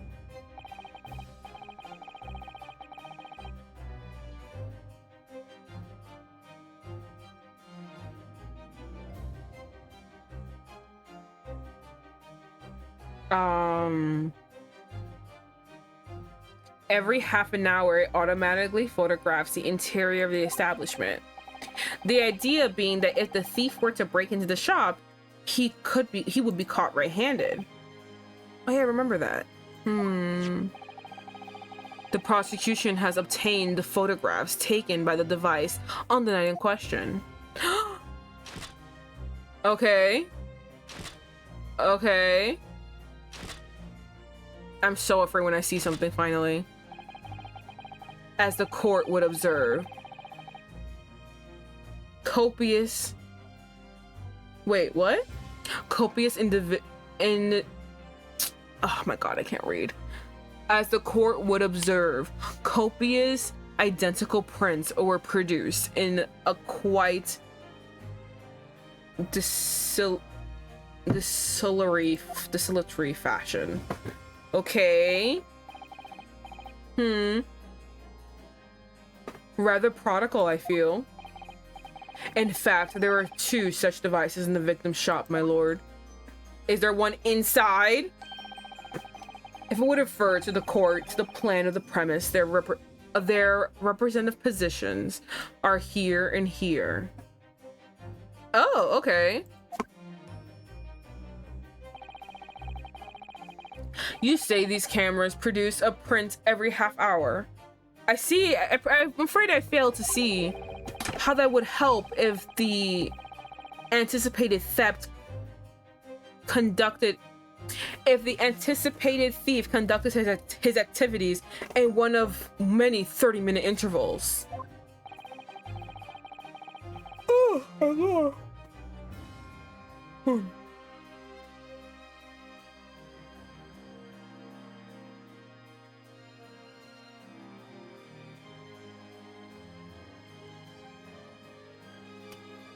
Oof.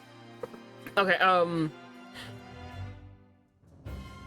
one can only pray that the would-be criminal lingers, my lord. Listen, it's a prototype, okay? We're working out the kinks. We'll get less than 30 minutes. We'll get less than 30 minutes next time, okay? Next time will be every 10 minutes. But we have to figure out how to deal with all the paper. On the night in question, the witnesses currently in the stand were not caught on camera. That's a bit of Friar Tuck, eh, Gov? Hey, bruv? Lady Luck loves a skulking. Witnesses, at what time did your trespassing begin? Must have been after 1, right, bruv? Must have been, Nash, must have been. Yeah, just gone 1. In any case, minutes before these brothers... Oh my god. Minutes before these brothers entered the establishment. What scene might we expect to see within the shop? Let me explain the evidence. Examine the evidence.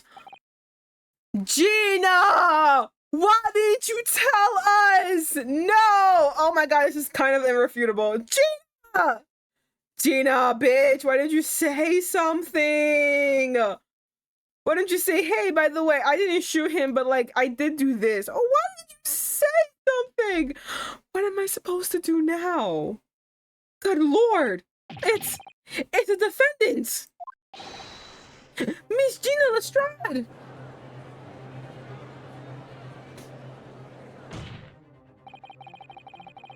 As the court can clearly see.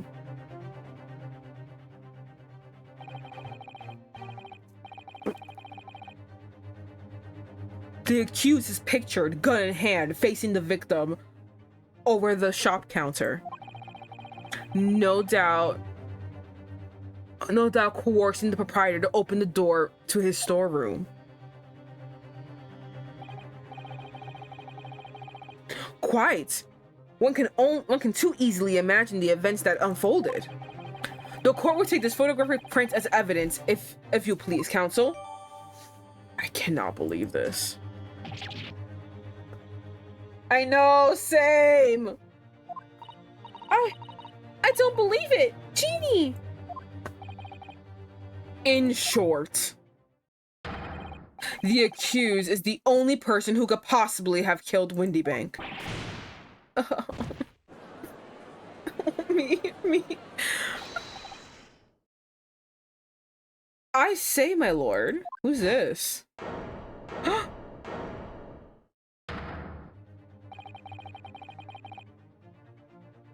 Wonder if I might put a word on this point. Go ahead, Mr. Foreman. Took a bally bullet to the knee in the Battle of Maiwan, 1888. Don't you know? Decorated for it and all that, and forced to retire from service, sadly. Of course, the medal can never outshine the exploits of chaps like me on the battlefield. Okay, and yes, Mr. Foreman, and what exactly is your point? Carried. Oh my god, hold on.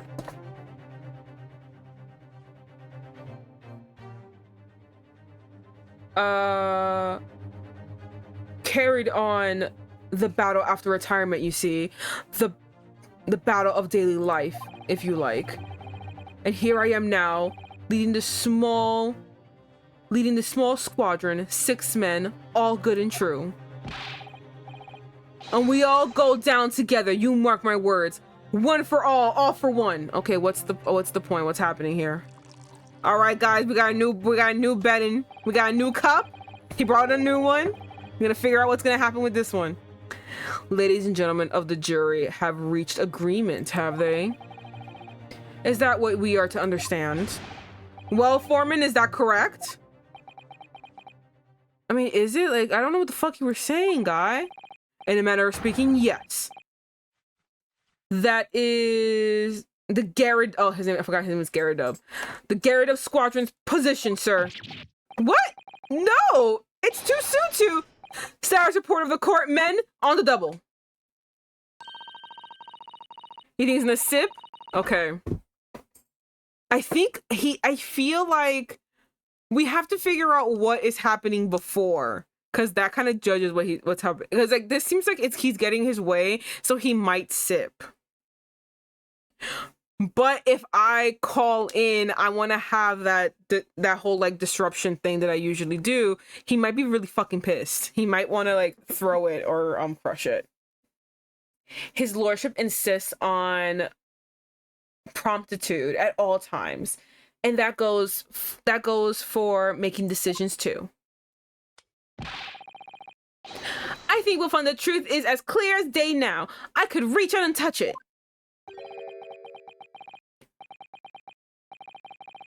I wouldn't have left it there. I just wouldn't. But in all honesty, I can't actually remember. Situation clear, stop. No room for doubt, stop. Truth now undeniable, stop.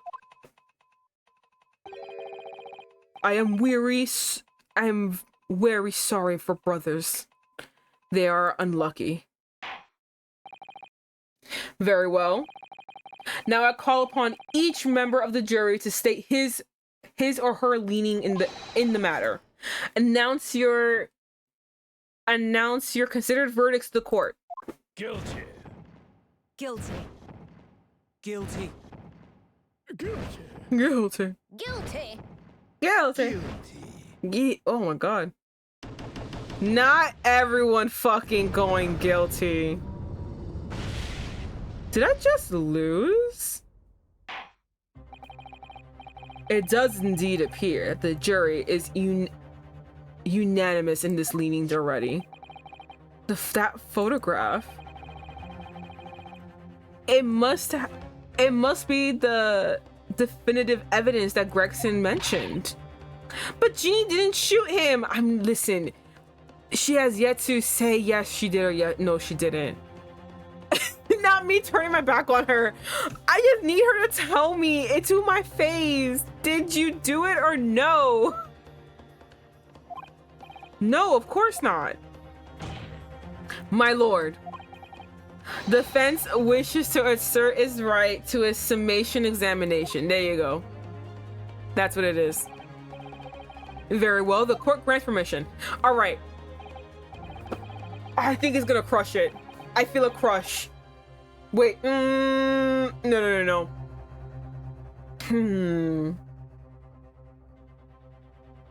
It's between a sip or a crush. Because he doesn't look mad, but he looks smug.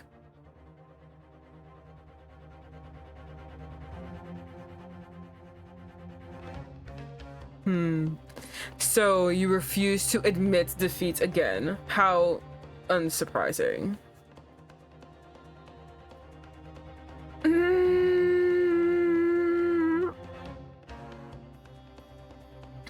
I'm leaning towards crush. We shall proceed immediately with the summation examination. Mr. Foreman, are all members of the jury ready? Absolutely, sir. Already ready for action, my chaps. Very good. Ladies and gentlemen of the jury, you will each explain on what grounds you have determined the defendant to be guilty. All right, here we go again. Judicial findings. The jurors okay, whatever. All the evidence clearly points the finger of guilt on this young pickpocket teeny? Tiny? I don't know. As a housemaid, I should like to see all filthy icers promptly and rigorously eliminated. I think you'll find that if you look at this photograph in stereo, the truth would just pop out. If I had left it in there, I should think there'd be repercussions by now. Where did he leave where? Mind made up, stop. Global radio transmission on verdict to follow, stop. I just want to say, these are not reasons, and I actually don't know what to do, because these are not reasons. In Motherland, we say never judge by clothes, judge by head. I am convinced brothers are innocent.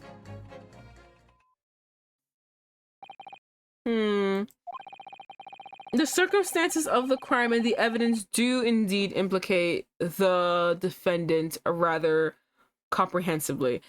I only like 2 of them are like, yeah, no, it's because of this. And I was like, yeah, you're right. Everyone else is just being weird about it. Also, why is the old man there? He doesn't know what's happening. Okay, still has the cup. Okay, you know what? I might change this to sip. I don't think he's gonna cry. I don't think he's gonna do anything to it. I think he's just gonna sip it. And the storeroom locked from the inside, in which the victim and the accused were discovered alone. And in the accused's hands, the fatal revolver, the firing of which was heard by the witnesses. Not to mention this print. Honestly, this print is like ruining everything. And take it from a chap who's seen action in the battlefield. That young girl's on the verge of pulling the bally trigger. Thanks a lot, Mr. Sholmes. Oh dear. Hurley's camera was supposed to help, not hinder. I'm afraid I think you have an uphill struggle ahead of you. Yeah, no, I agree. But Jeannie didn't shoot Mr. Windybank. Which means there's more to the situation than we've yet to see. Agreed. You have the floor, counsel. Proceed with the summation examination. All right, guys. I don't know how we're gonna do this, but we're gonna do it.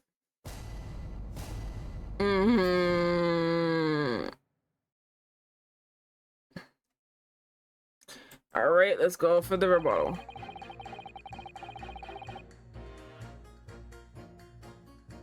I forgot. I have to press everyone too. All evidence clearly points the finger of guilt at this young pickpocket. I don't know. You're Mr. Natsumi's landlord, Mr. Garridub, aren't you? We really must stop meeting like this. You that lawyer chap. Well, there's a turn up on the books. Yes, rather turbulent times we had back then. Oh, so you got money now. Some extraordinary events took place at your house, that's for sure. Luckily, Mr. Sholmes and I were able to get to the bottom of it. I think we did rather a lot for you, didn't we? Damn! Being like, you know that man in the hospital right now that you're not thinking about? He did so much for you. Bruh, you would still have like a dead man on your conscience if it weren't for him. I mean, obviously, I wouldn't be suggesting that that therefore you should change your leaning to not guilty or anything. It's not gonna work. It's not gonna work. Can't be denied, I suppose. The curse of the Garrett house was the talk of the town after the business. Lodgers moved out and I couldn't get a bally soul to take up the tendencies. Oh. Haven't had the heart to break the news to Joni yet. Bad enough the old girl's clamped up. Yes, can't be denied. You did rather a lot, but not for us. That's for dash certain. I suppose not. Kill me! Course. There can't be no suggesting that. There can be no suggestion of that being the reason I'm leaning towards guilty here, obviously. Oh, this motherfucker. Obviously, but honestly, I really wish you'd pay more attention to the trial and less to juror number 2. Why are you looking at juror number 2? Are you? You are a married man. Oh no, he wants a maid. Never mind. I'm gonna say it's that and not that he is wanting to cheat on his wife. I think he wants a maid and there's a maid right there. I think she's already hired though, sir, unless you want to pay her more, but you don't have money. As a housemaid, I should like to see all filthy eyesores promptly and rigorously eliminated. I'm gonna press, I guess. Polishing the bench, I see.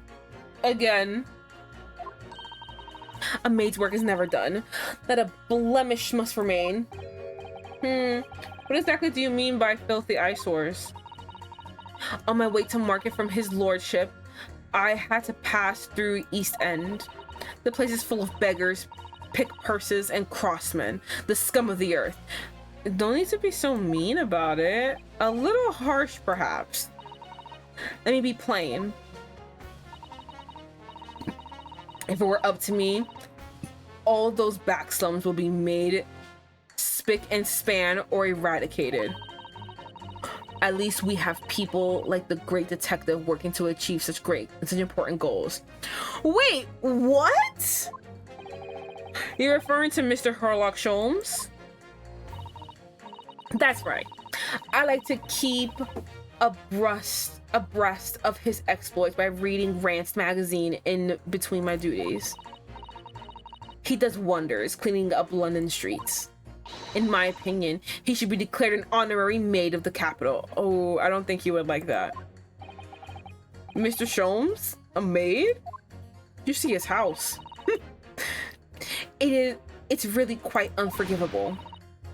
Gutter scum having the audacity to shoot our very greatest detective.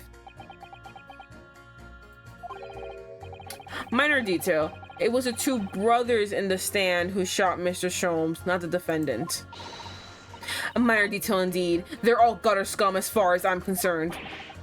Well, it just might be an idea to get our facts straight anyway. Yes, all right. I shall amend my statement. Okay, cool. Those brothers are the scum of the earth. They should swing for shooting the great detective. I think we'll find that if you look at that photograph in stereo, the truth will just pop out. Hold it! Let's press, I guess. What do you mean, look at the photograph in stereo? Sorry, what? Don't you know? If you look at a photographic print normally... Oh, it's this explanation again. It looks as though the pickpocket girl is about to shoot the victim, obviously. Objection! But there's no indication that the defendant ever fired the gun. All I'm saying is that if you look at the same print in stereo, it would reveal all sorts of new information.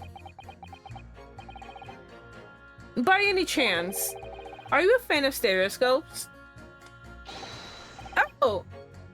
How did you know? His fucking eyeballs.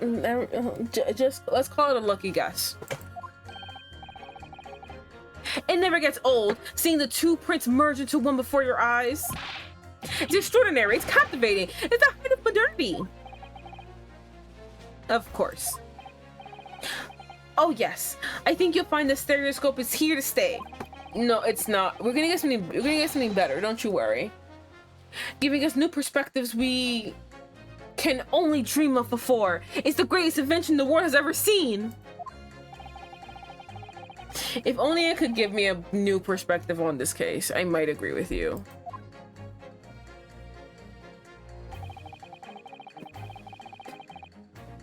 This man is not paying attention to court. Oh my god. Let me turn off my heater. I'm actually getting really, really hot.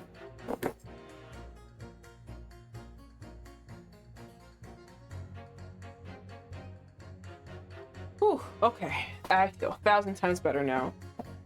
Alright. Back to whatever is happening here. We're just gonna press, even though I don't feel like anything is happening here.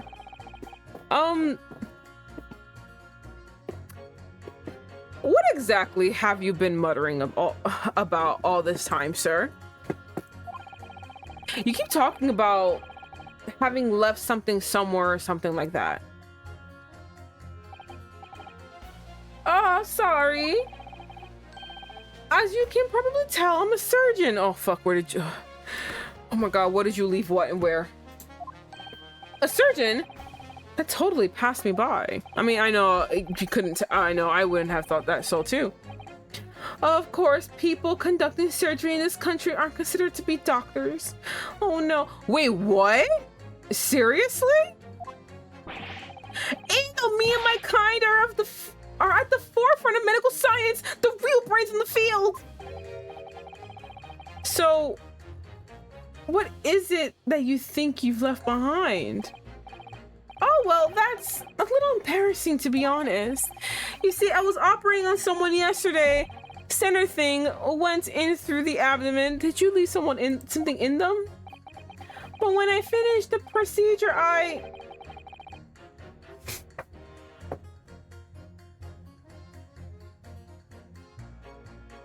I'm sorry, I needed like I needed to lean back and swing in my chair. What do you mean? What do you mean? You left? What happened, Stone? Where's the scalpel? What do you mean? Show.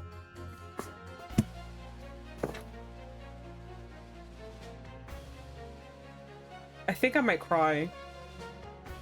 I think I might cry. Jones had surgery yesterday. No! No, this cannot be! No! But when I finished my procedure, well, I couldn't find my scalpel anywhere. No! No! No! No! What? Did he? Surely not. Exactly, surely not, you say to yourself. Don't you? Worrying, isn't it? That's what's been troubling me this whole time. Could I really have left my scalpel inside that fellow's belly? No, of course I couldn't. So, there you have it. Like I said, it's a little embarrassing, really. And that's one way of putting it. The other one is manslaughter. That's exactly my concern, and seeing as this case appears to be all but sewn up. Oh, not what I meant. I need to focus on trying to remember exactly where I've sewn up elsewhere. Now, I'm sure I made sure everything was back as it should be. Well, as sure as you can without being sure. I'm sure you need to be more sure. I'm gonna cry. I can't believe baby girl Sholmes has a scalpel in his tummy. Mind made up. Stop. Global radio transmission of verdict to follow. Stop. And press. Sorry, radio transmission? What do you mean? Are you from Far East? Stop. Yes, from the Empire of Japan. All communication from Far East nations used to take place by mail. Royal Mail steamers took more than a month to complete the journey. Ah, but now we have electronic telegram. So we can send messages using electronic signals. Thousands of miles of cables have been laid along the ocean beds connecting the entire world. Thousands of miles of cable on the ocean bed? It makes my head hurt just thinking about it. You are well informed, young lady. But cables will soon become a thing of the past. Stop. She's right. And just when am I supposed to catch up? When am I starting to catch up? Radio transmission is the future. Stop. Messages carried over airwaves to four corners of the globe. Stop. Excitement growing. Stop. Atmosphere electric. Stop. Right. Try not to wear out your fingers. Era of wireless telegraphy. Stop. Driving technological revolution. Stop. And people say inventions like the stereoscope are the height of technology. What utter piffle. Anything to say to that? I was gonna say, anything to say to that? I don't understand it. I really can't. They're just silly toys. Pursue. Excuse me, sir. What you mad about? Juror number 3. Sorry to interrupt when you're obviously fuming, but... What? Do you perhaps have something to say about juror number 5's last remark? As if I couldn't guess. Oh, you bet I do. Say it again. Go on, I dare you. Goodness, are you talking to me? I think he just might be, yes. You think stereoscopes are just toys, don't you? Yes, she does. Absolutely. I mean, really, a machine to view the photographs in 3 dimensions? Why on earth would you not just use your eyes to look at the world around you? It's all 3-dimensional. What a great way to appease the man. No, I'm sorry. Stereoscopes are no practical use at all. You just don't know. Pardon? I think you'll find that viewing a photograph through a stereoscope can unlock all sorts of possibilities. I'm obviously going to have to demonstrate. What sort of possibilities? Well, take a crime scene, for example. If you had a pair of pictures from the crime scene that you can view through a stereoscope, it will reveal hidden clues you've never even noticed before. What? Have you got any, Bruno? Any photos we could look at in the stereoscope? Do we? I don't know. Hold on. I only have one in this one, but they're like not duplicates. They're just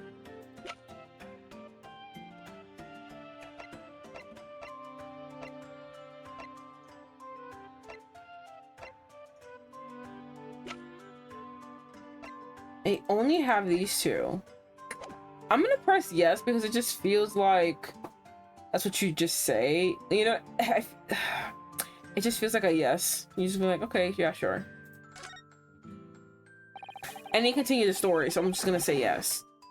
How about this print here? It should do the trick, I think. This one, right? Take that! All right then, juror number 3. Are you saying you can do this with any two suitable photographic prints? Of course I can.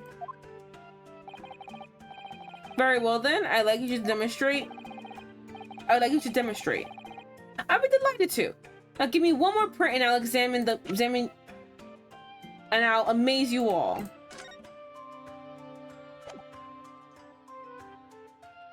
I do. You do. Okay, so hold on. All right, number 3. Are you saying that you can do this with any two suitable photographic prints? Of course I can. Very well then. I'd like you to demonstrate. I already gave him the photo of Gina. Do I just press this again?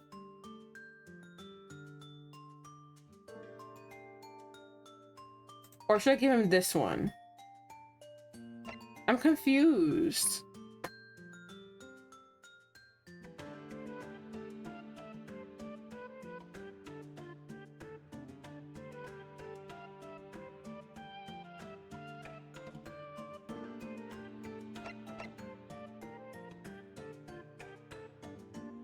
Oh, okay. And this one. Take that! Wait, sorry. What do you mean one more print? Oh dear, oh dear. Don't you have these in the Far East? Don't you know how a stereoscope works? Bruno, what? You need 2 photographs for a stereoscope, remember? You know, one for the left eye and one for the right. Oh yes, I remember now. But the print we have from the pawnbrokers is just a normal photograph. No, I think you'll find that the clue is in the name. It's a stereoscope, not a monoscope. You always need 2 prints. Thanks for the friendly explanation. Well, if you obtain another photograph at some point later in the trial, we can always show it to this young man then. I think you'll find the know-it-all expression is really starting to annoy me. I need to pit other jurors first. Okay, yeah. Let's get things back on track, shall we, counsel? Yeah, I'll pick, yeah.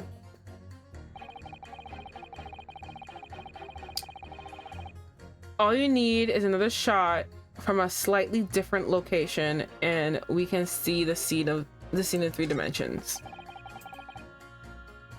I already pursued him, right? Yeah. I already pursued her, so now it's this one.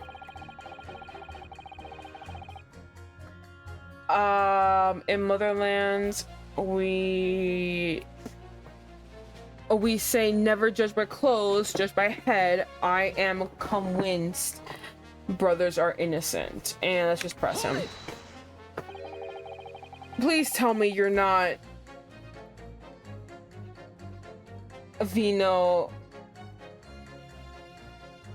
Bolshevik. Please tell me you're not Vino Bolshevik, the Russian revolutionary. Revolutionary? Duh, I believe that is such a rumor. There is such a rumor. Not a fucking guy convicted of blowing up places here right now. It's just a rumor? As you see, I am unfortunate. I have unfortunate appearance. I look like vicious criminal. Your words, not mine. Just want to point that out. All right, and yes, he is a revolutionary. No, I cannot believe this. Sir, there's so many things happening right now. Why are you here? You're making it worse. People call me revolutionary, murderer, autocrat.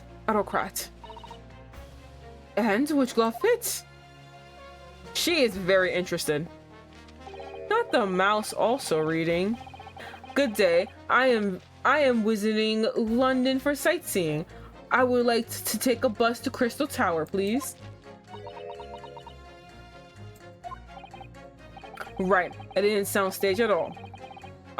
You'll forgive me for having my doubts. To be treated like vicious criminal all the time. It is very painful. People do not realize. So I have such sympathies for those brothers. People say they are criminals only because of how they look. The Skulkin brothers? Duh. Maybe they went inside the pawnbroker shop. But they have done nothing wrong. That's all I want to say. The Skulkin brothers did nothing wrong that night. All right, well, first of all, that's one not so little misunderstanding I need to clear up straight away. Tell me something, Iris. What is it, Reno? The jurors are chosen at random from the inhabitants of London town, aren't they? Yes, it's amazing, isn't it? In that case, how is it that there's a Russian tourist sitting among them who looks for all of the world like a revolutionary? I wish I knew.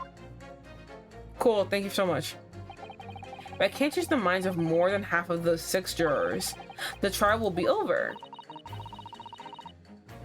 But we know that Jeannie would never shoot anyone. We don't know that. Listen, we don't know that. Yes, so we need to find contradictions in what these jurors are saying and pit them against each other. I must be ready to go to whatever lengths I have to convince them of Gina's innocence. Alright, I already know 2 I want to pit against each other. Oh, blah, blah, blah. Not you. Cool, I want to pit you. You against you. Objection. These 2 statements clearly contradict each other. Good lord! Counsel, explain yourself. Oh my statement? Contradictory? Juror number 6. You've got the wrong end of the stick.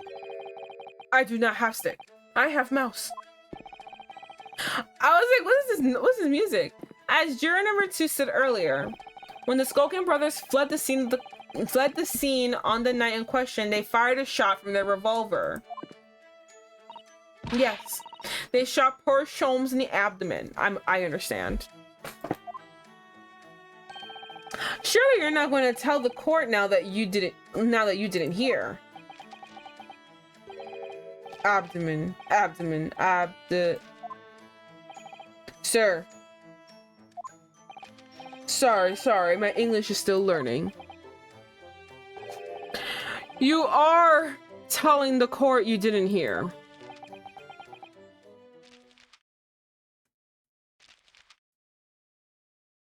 Not the mouse following along with him too. Forgive me, I did not hear. Ah! Here is word. Abdomen, part of person's body containing stomach and other vital organs. And that is what you mean. You should say in plain English. I am Russian, not native speaker. Bitch! Who thought it was a good idea to let this man be on a jury again? He's so fat. So, you are telling me these brothers who look like criminals were lying. They said before, we never done nothing. But the truth is they shot detective. Da. This is double negative. Yes, that's exactly right. Hey! What the baby? Lying is wrong, especially when the lie is by a person who looks like criminal. Coming from you, that seems surprisingly prejudiced. This means When they said we never took nothing, maybe it was also a big fat lie. Is this true? Well, according to the police report, no stolen goods were found, so... Enough! I trust no one now! It's not the mouse's fault, though, sir. You don't have to squish him. Please, listen, look at him! All his fat's trailing down to his booty! He can't live like this! He could die! I must see with own eyes. I must investigate crime scene myself. No! I'm afraid that won't be... Yes, it is, Bruno. Easily. Sorry? With the prints from Hurley's red-handed recorder. Ah. If you compare the print that pictures Genie and the next print from half an hour later, we'll be able to see straight away if anything was taken or not.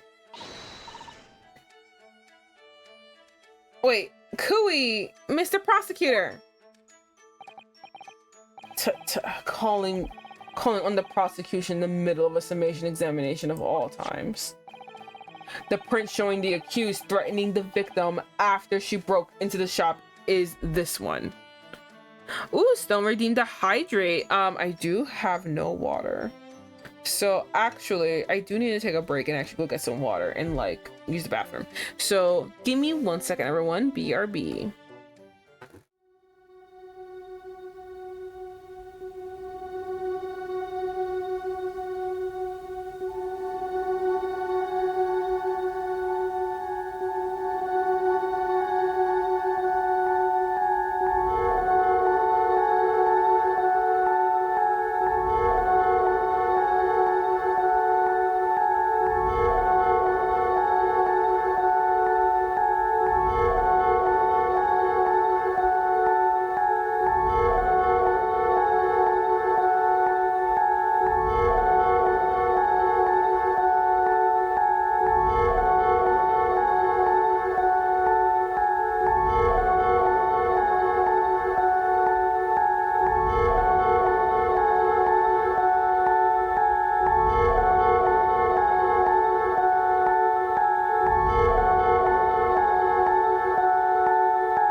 Okay, I got my water.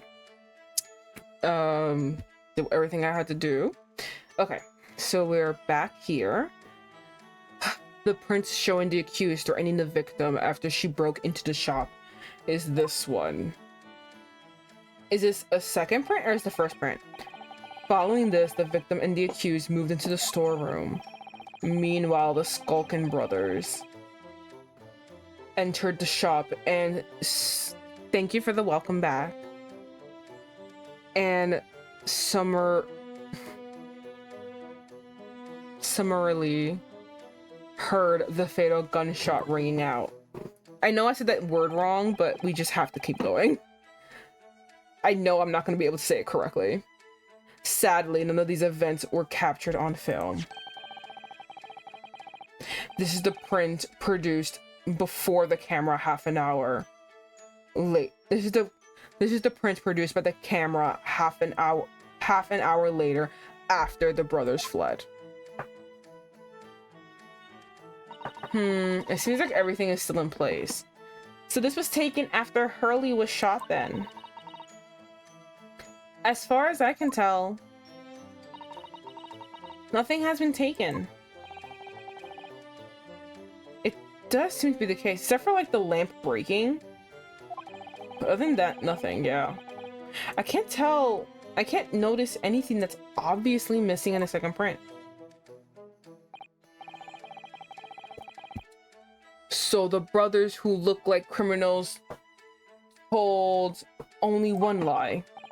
They shot man, but they stole nothing. It would seem so, yes. Good. No, not good. They're murderers. They're attempted murderers. You were right. I did not understand the situation. Now I know brothers have lied. I think it is very important to continue with trial.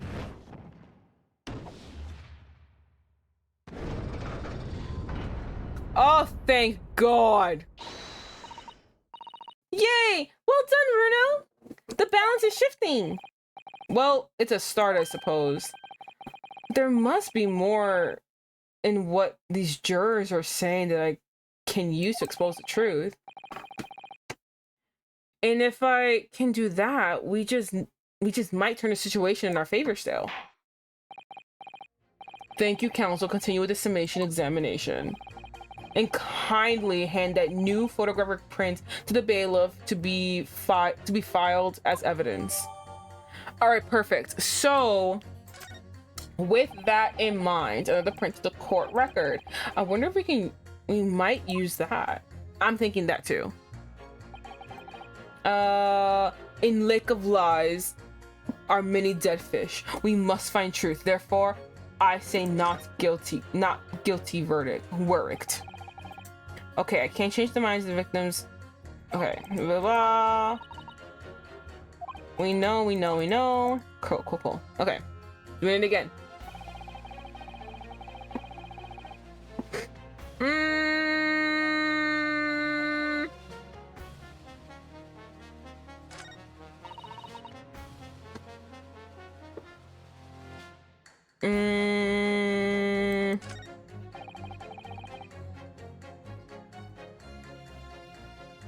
All we need is another shot from a slightly different location and we can see. Okay, so should I press? Or should I do the court record? Oh no, I can't present. So I should probably press him. Let's press him. Can it really show up new clues though? I don't know unless you try. How about this print here? Anything to do the trick? This one. And present. Alright then, juror number 3. Are you saying you can do this with any 2 suitable photographic prints? Of course I can. Very well then. I'd like you to just demonstrate. And be delighted, just give me one more print and I'll amaze you. And this one, and it is R. All right then, 2 prints were both taken with the same camera in Windy Bank on the night in question. Yes, I see. Tell me, Mr. Lawyer. Do you know how stereographic images work? Do you understand the principle? Yes, we already got this. We already got this lesson. Please just keep going. Well, I think so. I did have a lesson only yesterday. The left and the right eye images need to be the same, only with a slight shift in positions of some objects. Oop. Then, when your brain merges two images together inside your head, it notices a shift as if it were depth. Yes, exactly. It's that small shift between certain objects in the two pictures that's really important. So what happens if the two photographs are what happens if the two photographs that are exactly the same then? No, obviously that wouldn't work at all. Not for seeing the scene three-dimensionally anyway. Oh, of course, now I see. Oh, I think the young girl has discovered the secret. I have. Oh, don't look at me like that. Can you uncross your eyes before you tell me? Having a look at these two pictures from Hurley's camera, Bruno. Go on. I don't wanna, just tell me.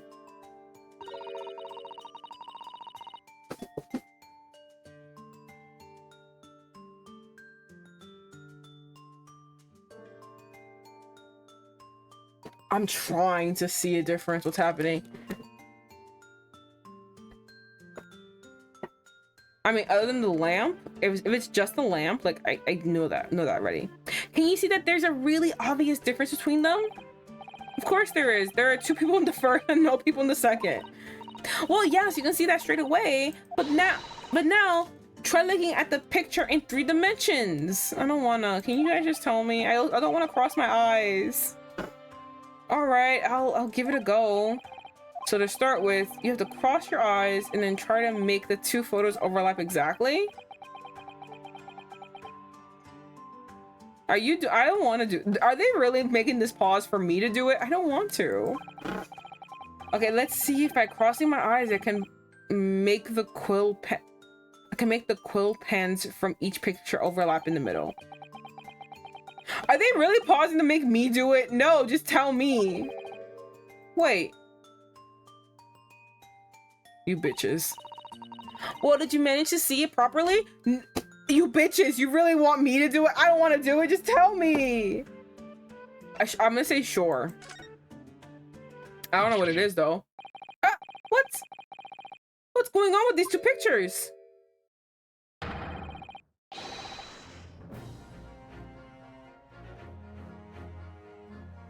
Some of the things on this counter sort of jump out at you.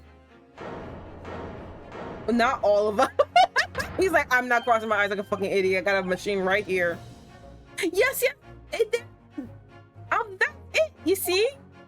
That's the other amazing power of stereoscopes. Other amazing power? Oh my god, everyone's doing it. Is someone going to explain this black magic, huh? Why the deuce? Oh my god. Why the deuce do some of the things in the calendar seem to jump out at you like that, I think you'll find that if you consider the basic principle of the stereoscope, you'll answer your own question. Basic principles of the stereoscope? As I said before, if you try to look at two individual pictures using a stereoscope, it won't work at all. It's the slight shift in the positions of certain objects that lets you see the pictures three-dimensionally. In other words, even though at first glance it seems the objects on the counter hadn't moved at all between the two pictures, this shows that actually there must have been a slight shift in their positions.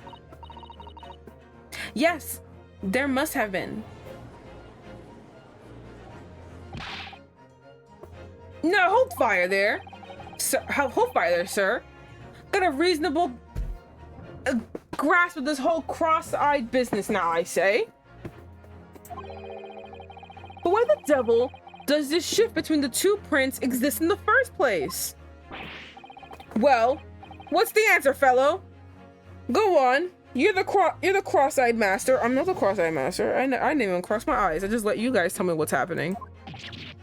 What? Me? I haven't the first idea. You know, Bruno, it's quite simple. It is?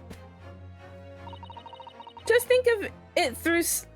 Just think it through step by step. I mean, other than someone fucking moved it. The first photograph was taken at 1 a.m. Then 30 minutes later, the second photograph was taken. But the position of some items on the counter appears to have shifted slightly in the interim. So that means... Yes, yeah, someone moved them. That means that sometime in the half an hour interval, someone must have tampered with the things on the counter. Zonkers! Someone tampered? New information, stop. Not mentioning testimony so far, stop. Yes. We've had to go around in circles a little here, it seems. But I'm starting to see what I should be aiming at in this summation examination now. Ladies and gentlemen, the question now is clear. We know the items in the countertop were moved, but by whom? Are you suggesting you might know? Of course, no. Absolutely not. I can tell you right now who is responsible for the almost imperceivable shift in the items on the counter. Okay, it wasn't her. It wasn't him. It wasn't her. He's dead. We have to say it's not her to get out of this.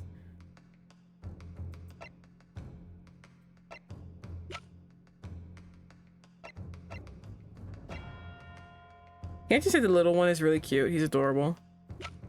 Bruh, I don't know. When this happens, they're like, of course I figured it out. And I'm like, not me. Not me.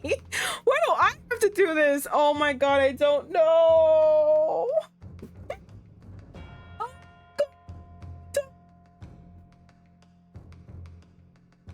Okay, I will say instantaneously.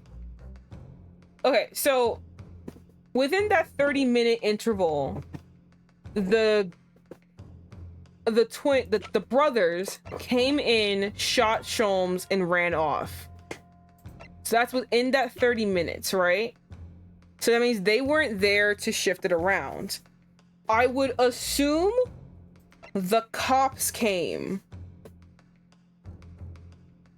in between that time, and they were the ones that shifted, because he would have been dead at that point. She's locked in that room. She can't do anything. So it has to be him. He's on the floor. It's not him?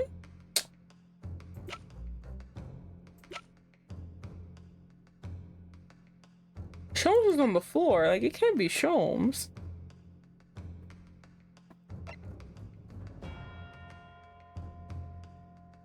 It's not him?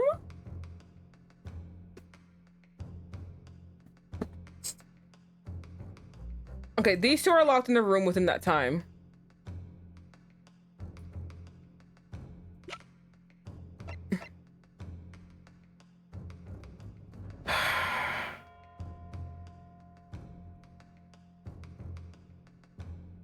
I know I have 4 suspects, but like, they ran out, so it couldn't have been them.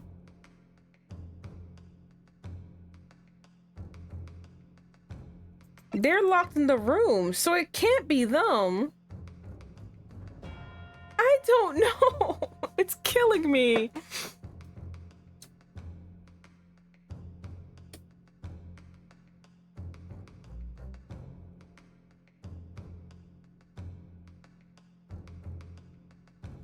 So, okay, and did they ever say what they did for the 30 minutes? Well, they did say, okay, so, Naruhodo said they walked in, almost immediately they got shot. Right? Oh, fuck. I guess it could be them, but like, does it matter which one I pick? I guess it would have to be this one because he's the tallest one.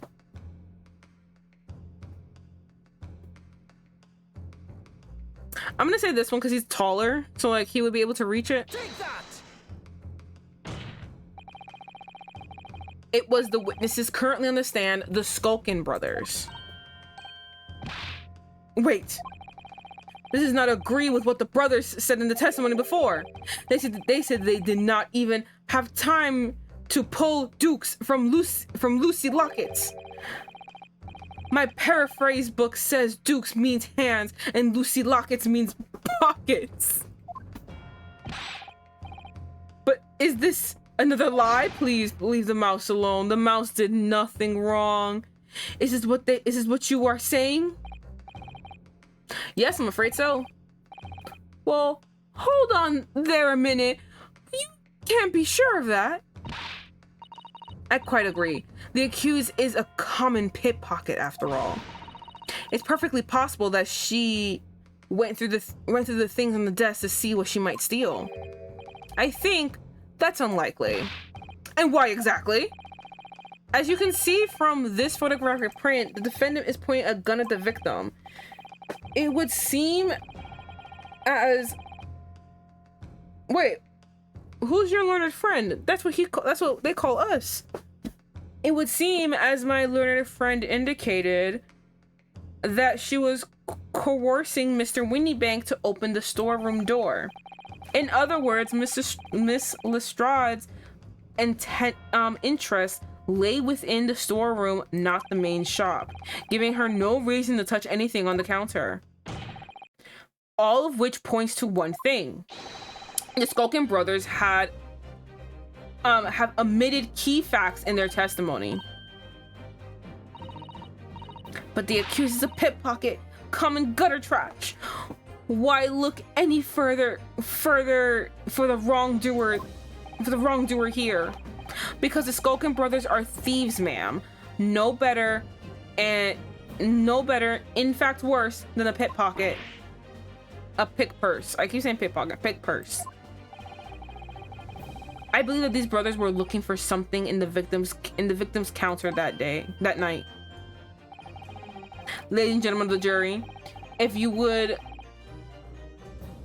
condemn the defendant on the grounds that she is a pickpocket, would it not at least be right would it not at least be right and proper to thoroughly scrutinize the testimony given against her by two thieves? Well said. I, for one, would like to hear more of that shady pair. His head? Damn, sir. Can you all see now? I think you'll find stereoscopes aren't playthings. You'll see their extraordinary potential firsthand. Oh my god, that's half! That's half! That's half, bitches! Wholeheartedly agree. Stop. Must purchase another after trial. Stop. Will return home via Regent Street. Stop. Yeah!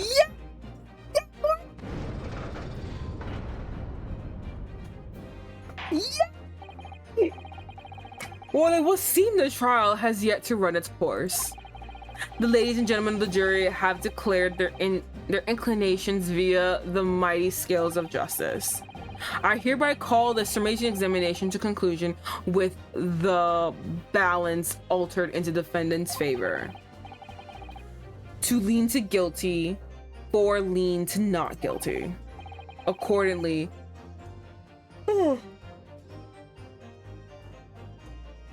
the jury is without consensus.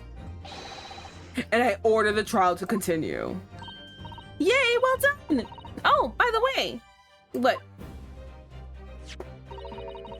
you should hold on to this, Runo. You never know when it might come in useful. Twice in one trial would be unusual, surely. But all right. Okay, perfect. Lord Van Zieks. You will instruct the witnesses that the court demands additional testimony from them. I'm sure it won't spoil the bouquet to do so, my lord. Yay! Oh my god. We're back, bitches. We're back. I want myself another chance to probe that pair about their activities that night, at least. And I won't stop probing them until I've proven that Gina is innocent. Oh my god, we did it. Oh, to be continued. It seems like every one of these is just like 2 hours straight. Yes, save current progress. So happy. Okay.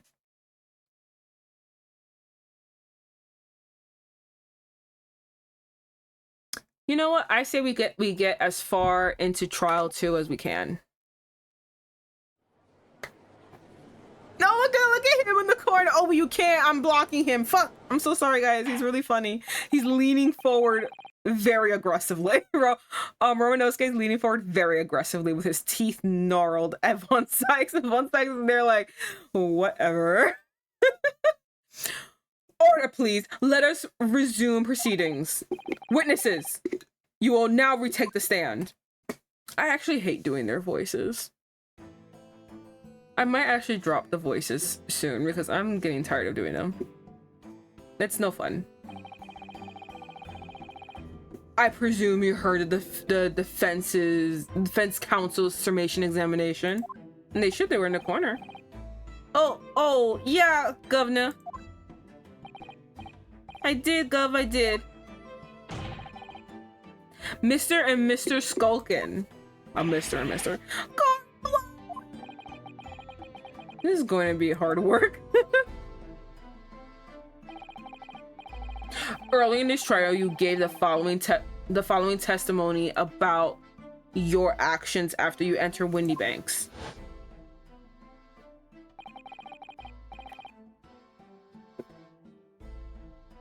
What's Bedlam? Well, it was Bedlam soon as, weren't it?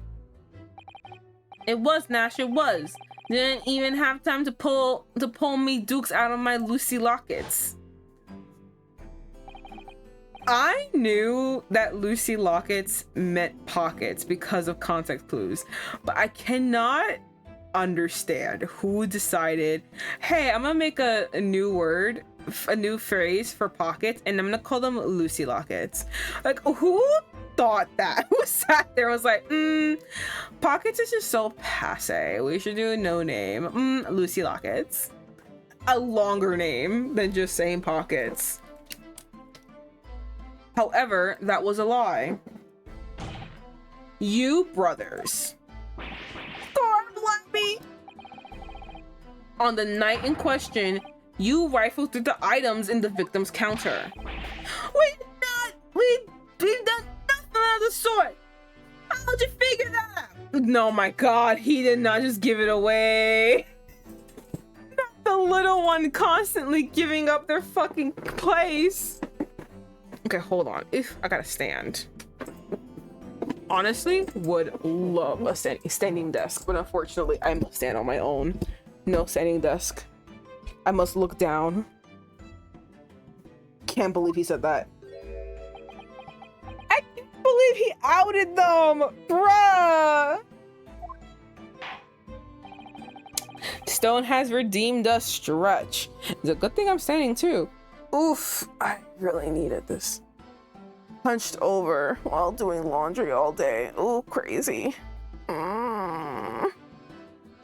Okay, I'm all stretched out. You will now give formal testimony once again. you will tell the court precisely what happened on the night in question, and this time you will tell the truth.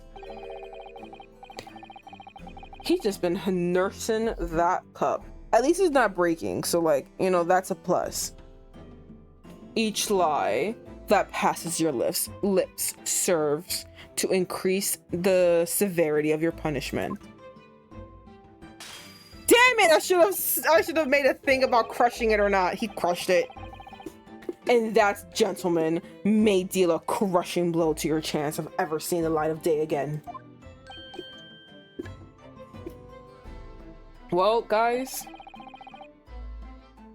a thought worth pondering, perhaps. Say no more, where are you? We'll blab, we'll squeal, we'll peach. Alright, testimony take 2. Illegal entry, the whole truth. Alright, we did knock a few times over. We did knock a few things over, but we weren't rifling for nothing. It was when we heard the gunshot, see, made us jump, and all that stuff went flying. Lumi, it didn't have give me a fright. We was thinking the shooter came out the door and get us next. We stuck everything back where we found it and scraped it straight into him in the black. Okay, cool. Making sure. We couldn't answer the pawnbroker, see? We never even had a chance, did we? I will say he is right. I never had a chance. So you admit to the defense's accusation. You did indeed ransack Mr. Windybank's countertop on the night in question. Not ransack, Governor, no.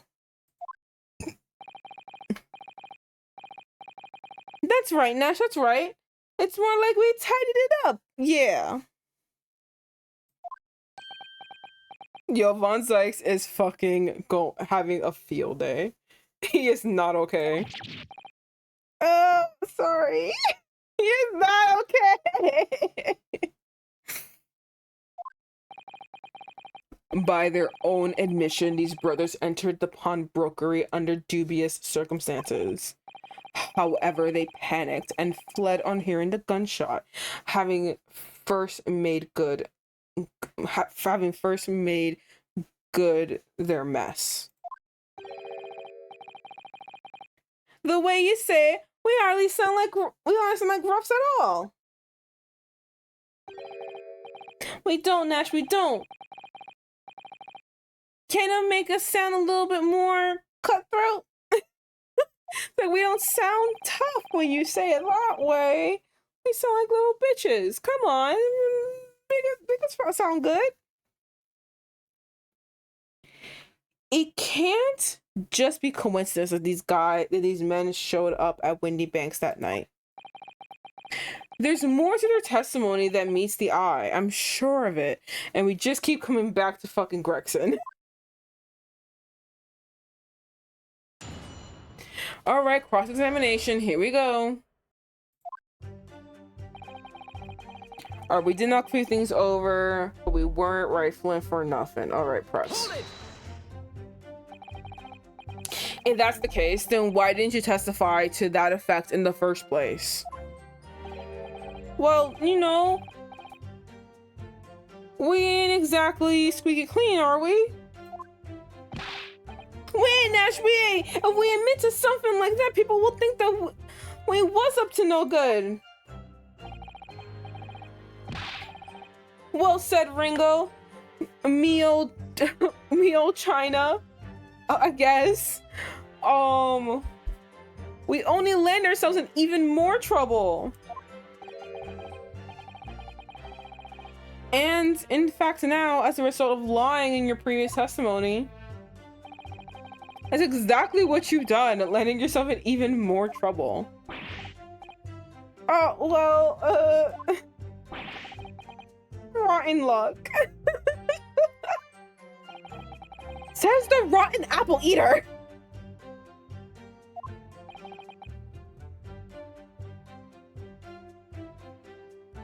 Witnesses, explain your actions to the court.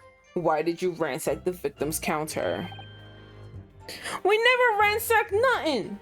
Nothing, I mean. Right, Nash, right. More like we tidied the place up. Not tidy the place up. Yo, he's so tired of these bitches. He is done with y'all. Sorry.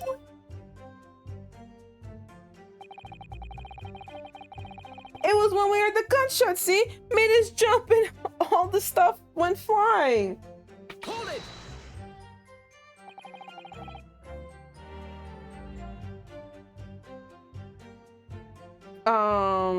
So what you're saying is, the sound of the gunshot shocked you so much, you knocked all of the things off the counter? Well, it shocked one of us that much, yeah. This bag of nerves needs to learn to keep his shirt on. Look, it was loud, alright? Blaming me, dead granny would have woken up at that bang. Big bruv here screamed like a blooming baby and fell over on the counter.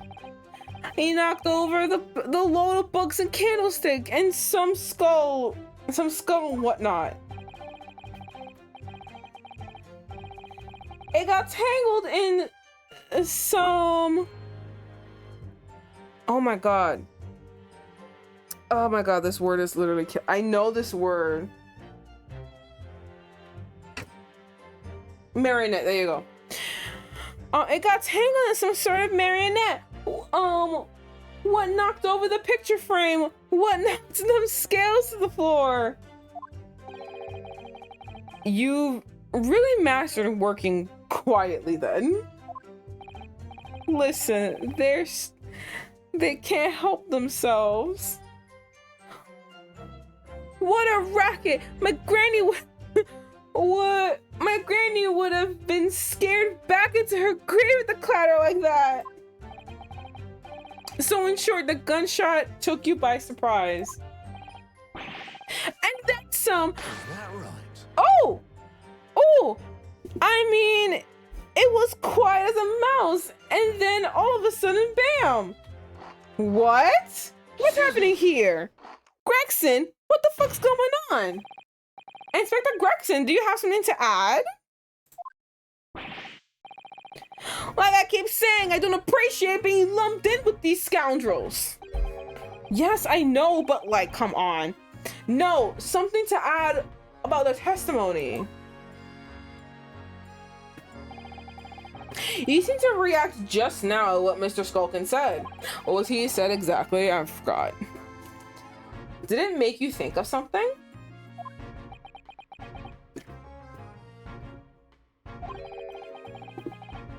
It's probably nothing, of course. I wouldn't even bother to mention it, only. Well, the fact is, cases don't get solved if you ignore little details. How about you just tell us what's on your mind? Yeah, just tell us, please.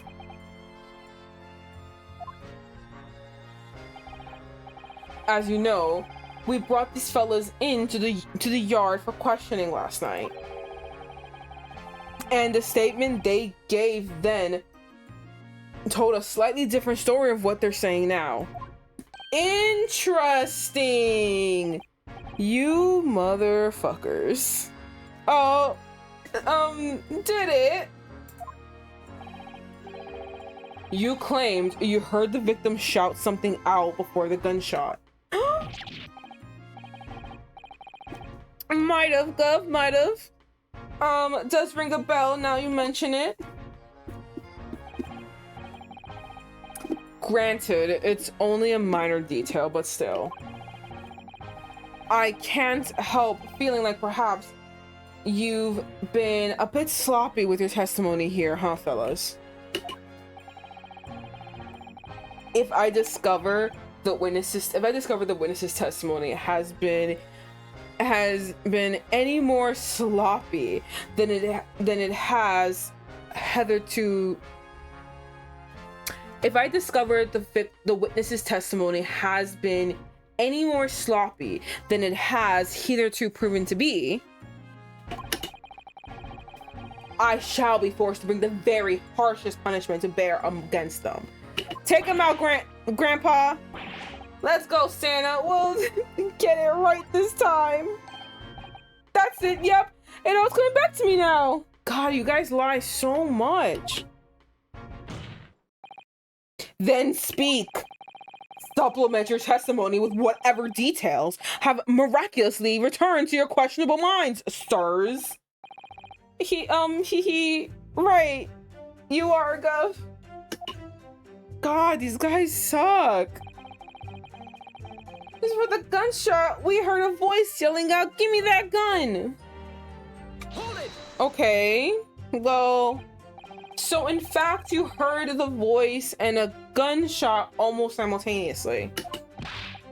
We did, Gov, we div. I said div. Although, I suppose, if you're being honest, we heard a kind of waving voice before the yell and all. Waving? If you don't want to get shot. Oh, I was just thinking about waving. Give me that gun. Kind of thing. A career in acting tragically missed.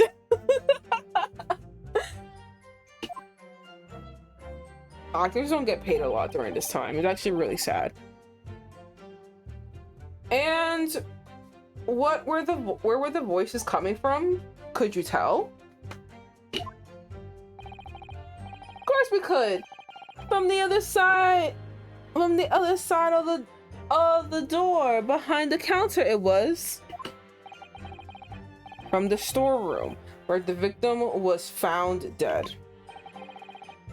And the voice you heard, it was that of the victim, Windy Bank. Damn, on me granny's life, course it was. And pose on is granny life, course it was. Wait, is that not your same granny? So that would mean that you both knew Mr. Windybank and the sound of his voice? So that would mean what? What, Nesh, what? Any ideas? God damn it, boys.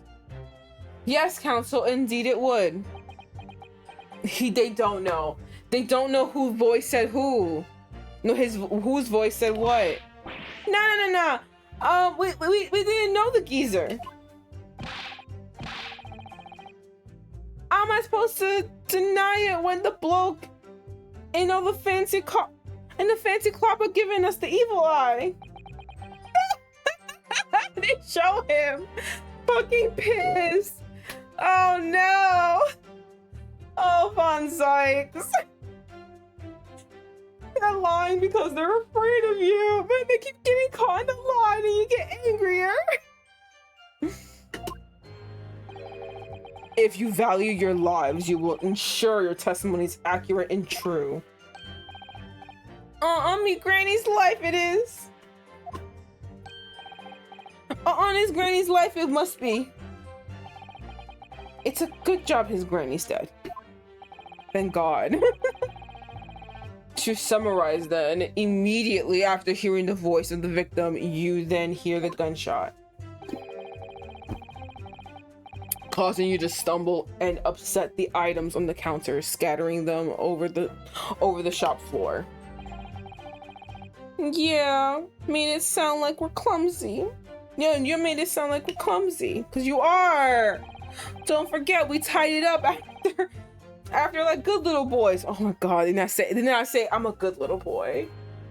No, not them saying they're good little boys. Anyway, the way I see it. Okay. God damn, we only on number 3 right now. The bloke what owned the place was holding a gun. So he should have just fired instead of yelling at the girl. Wait, what? You're saying that Mr. Windybank had the gun in his hands? Oh yeah, but that was a sight, eh? Them two waving them guns at each other must have got pretty heated. I mean, just before he shot out, we heard the geezer say, "If you don't want to get shot." Didn't really sound like he meant it, mind. More of an empty threat, you can say.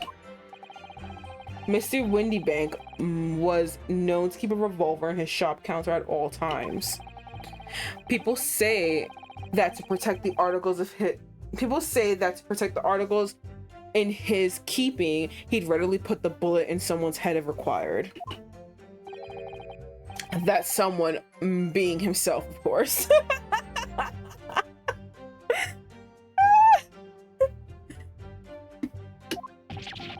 Good grief! Extraordinary devotion indeed. Alarmingly misguided. Oh yeah. Well, he certainly sounded like he was ready to pull the trigger the other night. Only the person was gonna beat him to it. Cooking his goose the proper. Bet he wished he'd squeeze the trigger instead of wasting time shouting, "Give me that gun." And it was directly after these words that you heard the gunshot. It was more or less at the same time, Gov. Give me that gun, bam. Kind of thing. Yes, a career in acting very tragically missed. Yeah. Then we heard the sound of someone hitting the deck. Before everything... Damn, is there a way to get like the words out? Because this is so cute. Just the two of them high-fiving each other is so adorable. Is there no way to get rid of these words? Like, oh god, I want a picture of these boys. Look at them, they're so happy. Before everything went dead quiet. After that, we done a slapdash job tidying the place up.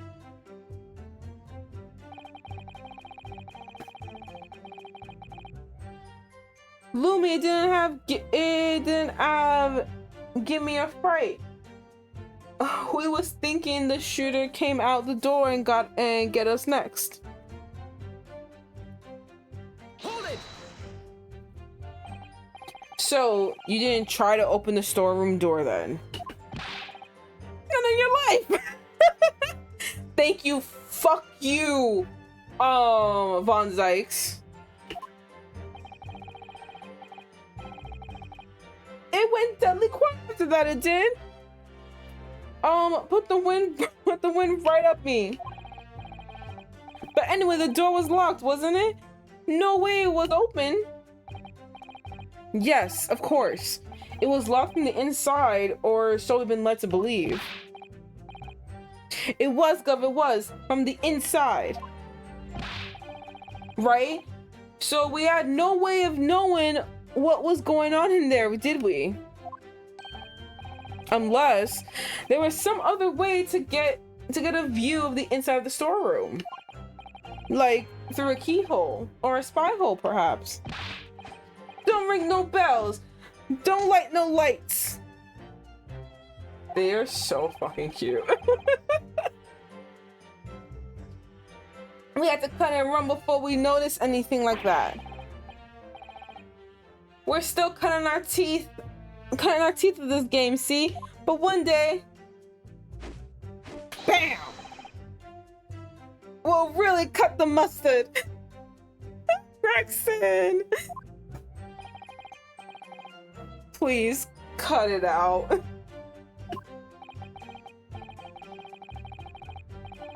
But as we know, behind the door was the victim's lifeless body, with the accused not 2 feet away. Yes, unfortunately. Gina was there, unconscious, with the gun in her hand. To confirm, would it be correct to say that neither of you set foot inside the storeroom? That's right, Gov. That's right. Couldn't have even if we wanted to. We stuck everything back where we found it and scampered straight into Women Black. Hold it! Yes, whereupon you fired a gun, fired a shot from your own gun at Mr. Herlock Sholmes. Oh, yeah, it was a bit nasty there. Nash, we was. Truth be told, I was already shaking like a leaf when you lot turned up. Oh my god, why couldn't I say that sentence at all? If you're shaking like a leaf, don't put a loaded gun in your hands. Good advice, miss. Good advice. Truth be told, me mind went totally blank. Before your mind goes totally blank, make sure you don't have a loaded gun in your hands. Mental note made, miss. After that, we legged it down the street, but apparently we looked dodgy to the coppers or Summit. So they clapped the Darbies on us like winking. What? And after you'd been handcuffed, the police found this revolver in your possession, correct? Well, yeah. But listen, that proves it done it. We couldn't have shut the pawnbroker, see? We never even had the chance, did we? Hold it! And why should we believe that? What? Well, of course it's true, ain't it? The place was totally empty when we went in.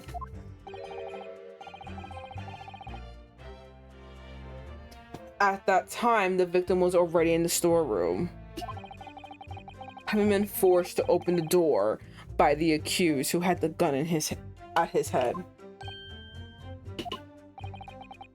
In other words, on the night in question, these 2 witnesses never even laid eyes on the proprietor of the pawnbrokery, Mr. Windybank.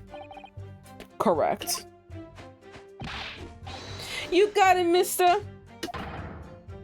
Down to a T. They're so cute.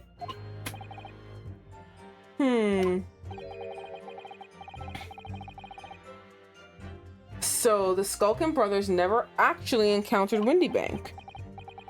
Is that really true, I wonder? That's it? That's the full extent of their testimony? What is it, Runo? You look very fierce. I could pour you some herbal tea if you're tired. Well, to pass out here? No, thank you. Thank you, but I'm fine. Being such a logical thinker, you'd probably laugh. But I feel as though these brothers are still hiding something important. It's something more than the feeling, though. I have no proof to support it. Well, feelings can be very logical at times. Sorry.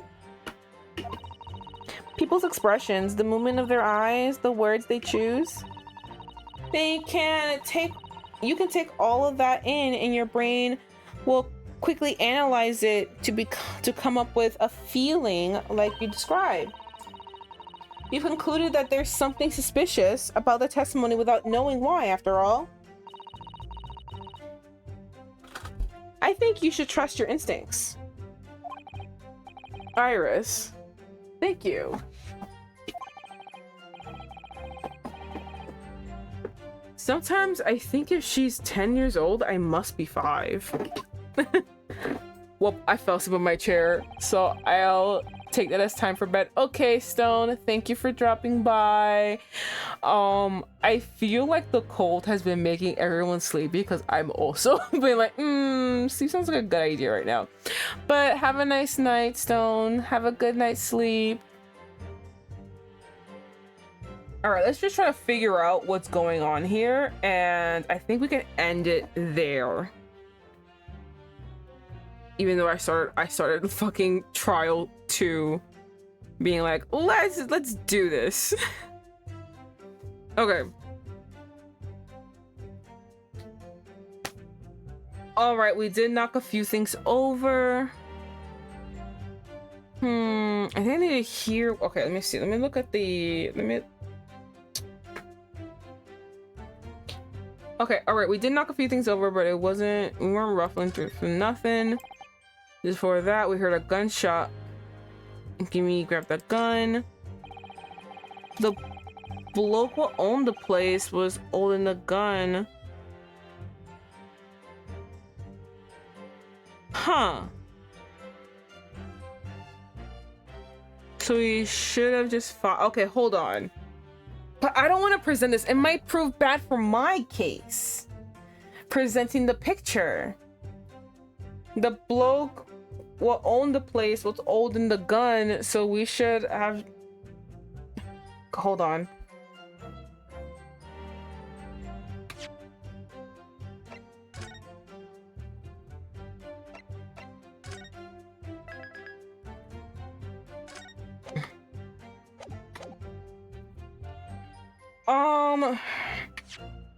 If he's holding the gun, then can you explain this then? Objection. You're saying that on the night in question, the victim, Mr. Windybank, was wielding a gun. Is that correct? That's it, Gov. You've got the picture. He has, Nash. He has, no question. And yet the photographic evidence from the time of the incident clearly shows that Mr. Windybank was not in possession of a firearm of any description. This helps you! You surprise me. Does the defense really intend to highlight evidence that compromises the position of the accused even more? I know, that's what I was thinking too. Furthermore, the defense has failed to establish the photographic print presented.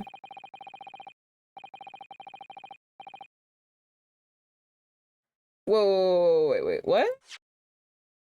Furthermore, the defense has failed to establish that the photographic print presented was taken a suitably short time prior to the victim's death. Your chronology is severely lacking, counsel. Yeah, that's right. Too right, Nash, too right. The old geezer could have been about to turn the tables on the girl, eh? Hardly likely. No, I'm afraid this won't stand as conclusive evidence. Okay, I thought I had a point. I'm sorry. Continue with the cross-examination. Counsel, and heed my earlier warning. Heed my earlier warning, witnesses. A skulkin's never skulking. You're so fucking weird. Okay, the bloke who owned the place was holding a gun. Just fire yelling at the girl. Okay, I thought that was a good time to be like, hey, but like she has a gun. So like confusion.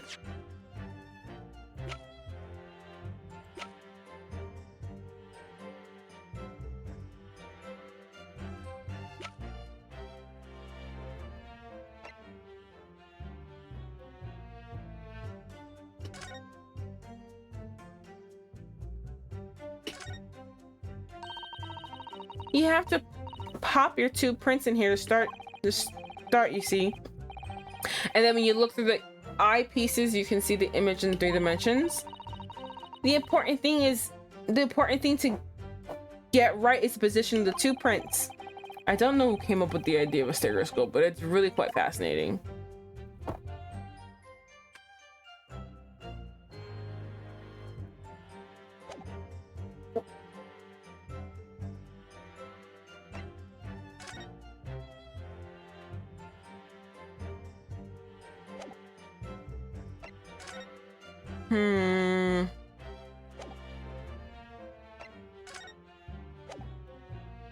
I literally have no idea. Okay.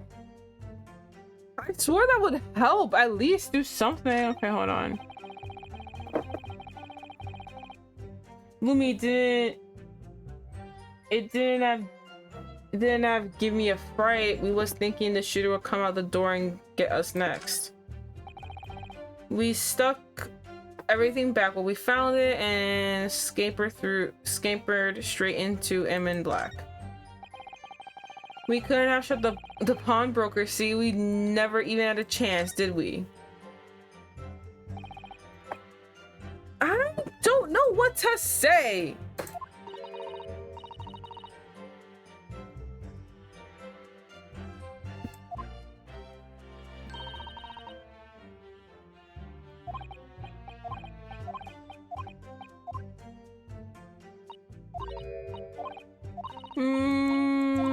Okay, whatever. You're not helpful. I wish Shizuto-san was here. She'd be more helpful. Alright, we knocked things over. But we weren't rifling for nothing.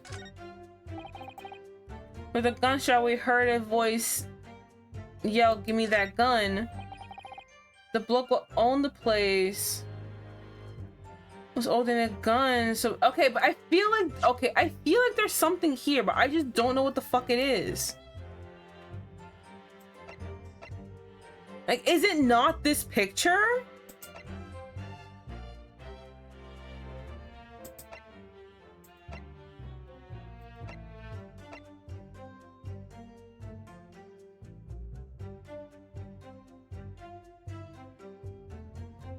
Or is it this? Because okay, hold on, no. It could be this. The bloke was holding the gun and should have fired something at the girl, but it was shot from the back. Okay, what about this one then? Oh wait, no. Hold on, no. This. Objection. Okay, but hold on. He was shot from the back.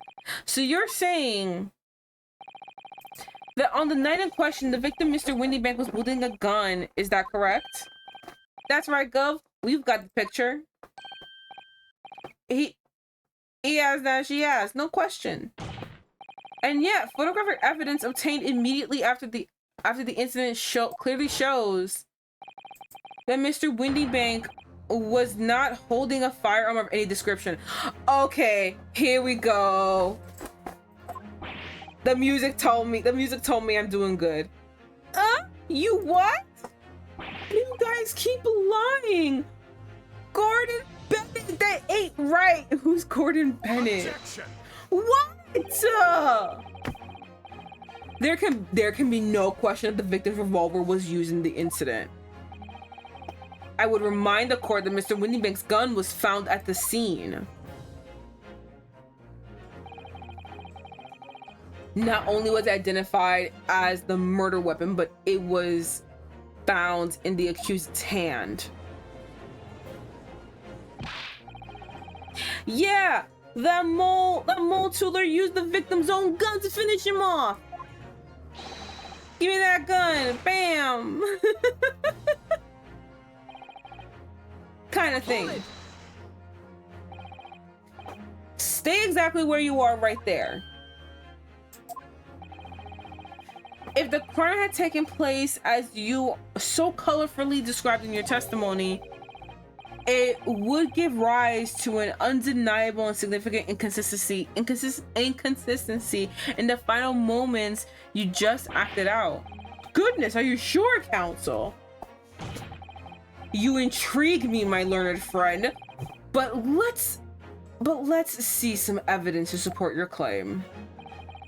Where's the proof that demonstrated this inconsistency of the witnesses' portrayal of the victims? It should be the post-mortem report. Hold on, where is it? Yeah, the autopsy report. It should be this. The autopsy report. Present. Take that!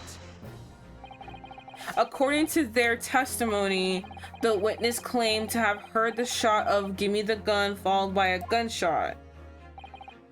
Indeed, with the two evidence happening almost simultaneously, or so we've been led to believe.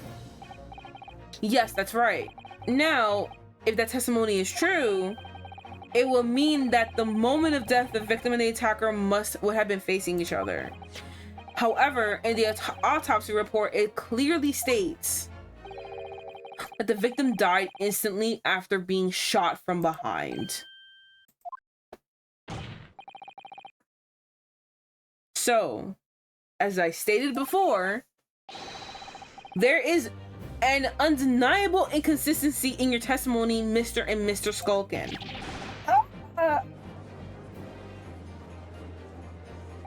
I am so happy when I finally get something.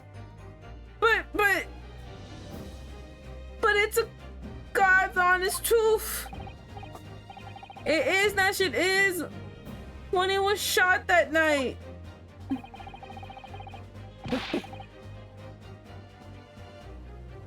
Ooh. The shopkeeper had a gun in his hand. We saw it with our own bleeding eyes. Did I hear you just now? You actually saw Mr. Windybank holding a gun? Oh my god, they're still lying! You motherfuckers, why don't you just tell the truth?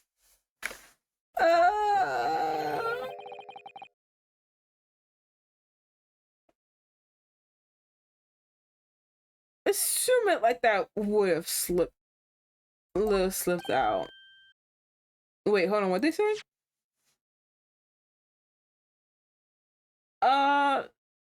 Some like that might have slipped out.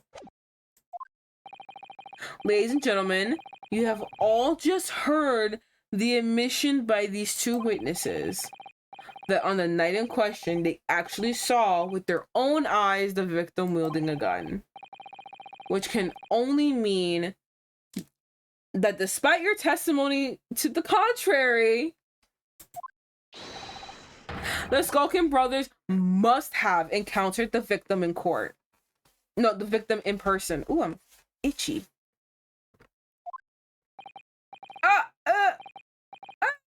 Nash, Damn. Taking a lot of L's today. Order. Witnesses, explain yourselves at once.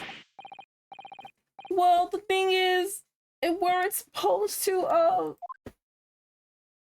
Yo, he is pissed.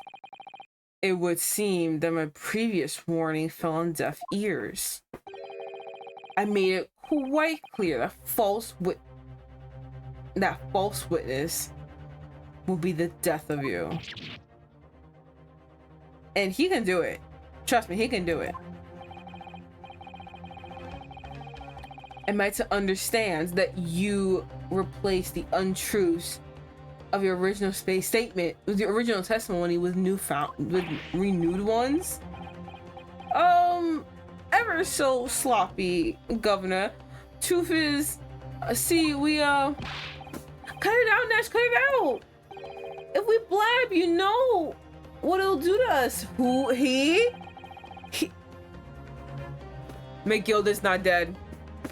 McGilded is not dead. I'm saying it right now. McGilded is not dead. He's out there and he's ruining my life still. Who are they talking about?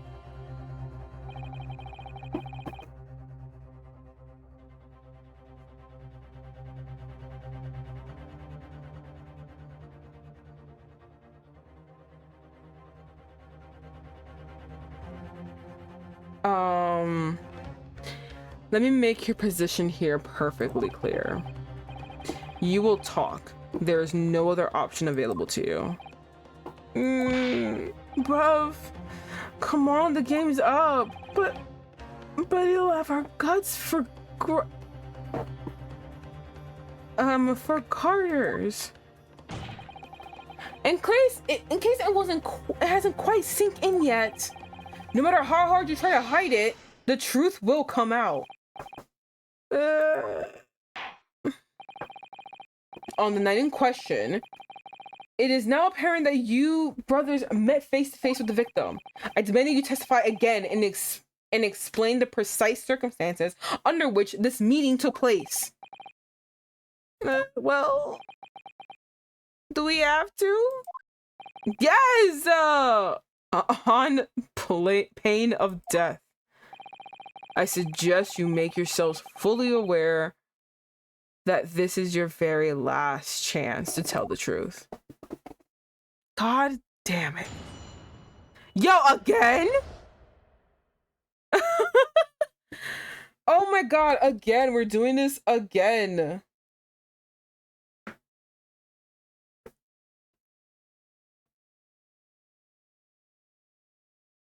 Okay.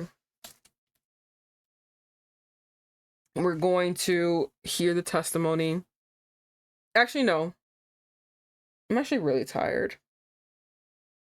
I guess I would like to apologize because I feel like every time I play this game, I can never get as far as I usually used to. I used to go to like for a long time. And and for some reason, like now, I'm just always so tired. I think I'm just not being very healthy, I guess, on Saturdays and really setting myself up for failure. So like I'm already like super tired towards the night, and then I play this game and that requires my full undivided attention, and then I just kind of can't give it, and it's very unfortunate. But yeah, I think for now we should probably save our re-examination. Not even our re-examination, just the third testimony. The third revised testimony for another day. Yeah, I don't want to like just continue on kind of half myself right now. I'd rather like just leave it for, another day. So yeah, thank you everyone for sticking with me, even with all of my yawning and kind of screaming, well, always screaming and moaning and everything. And like I said, I think I'm just setting myself up for failure. I need to figure out a better pre-stream routine, because clearly I'm just not doing the best. I really hope that man did not leave a scalpel in fucking Sholmes. If he did, I will cry. I will cry, poor Sholmes. God. But yeah, thank you for everyone sticking here. Thank you for all of this. Next week, it will be our regular short week, and perfect because of the holiday weekend. So like, it won't even be that bad. But yeah.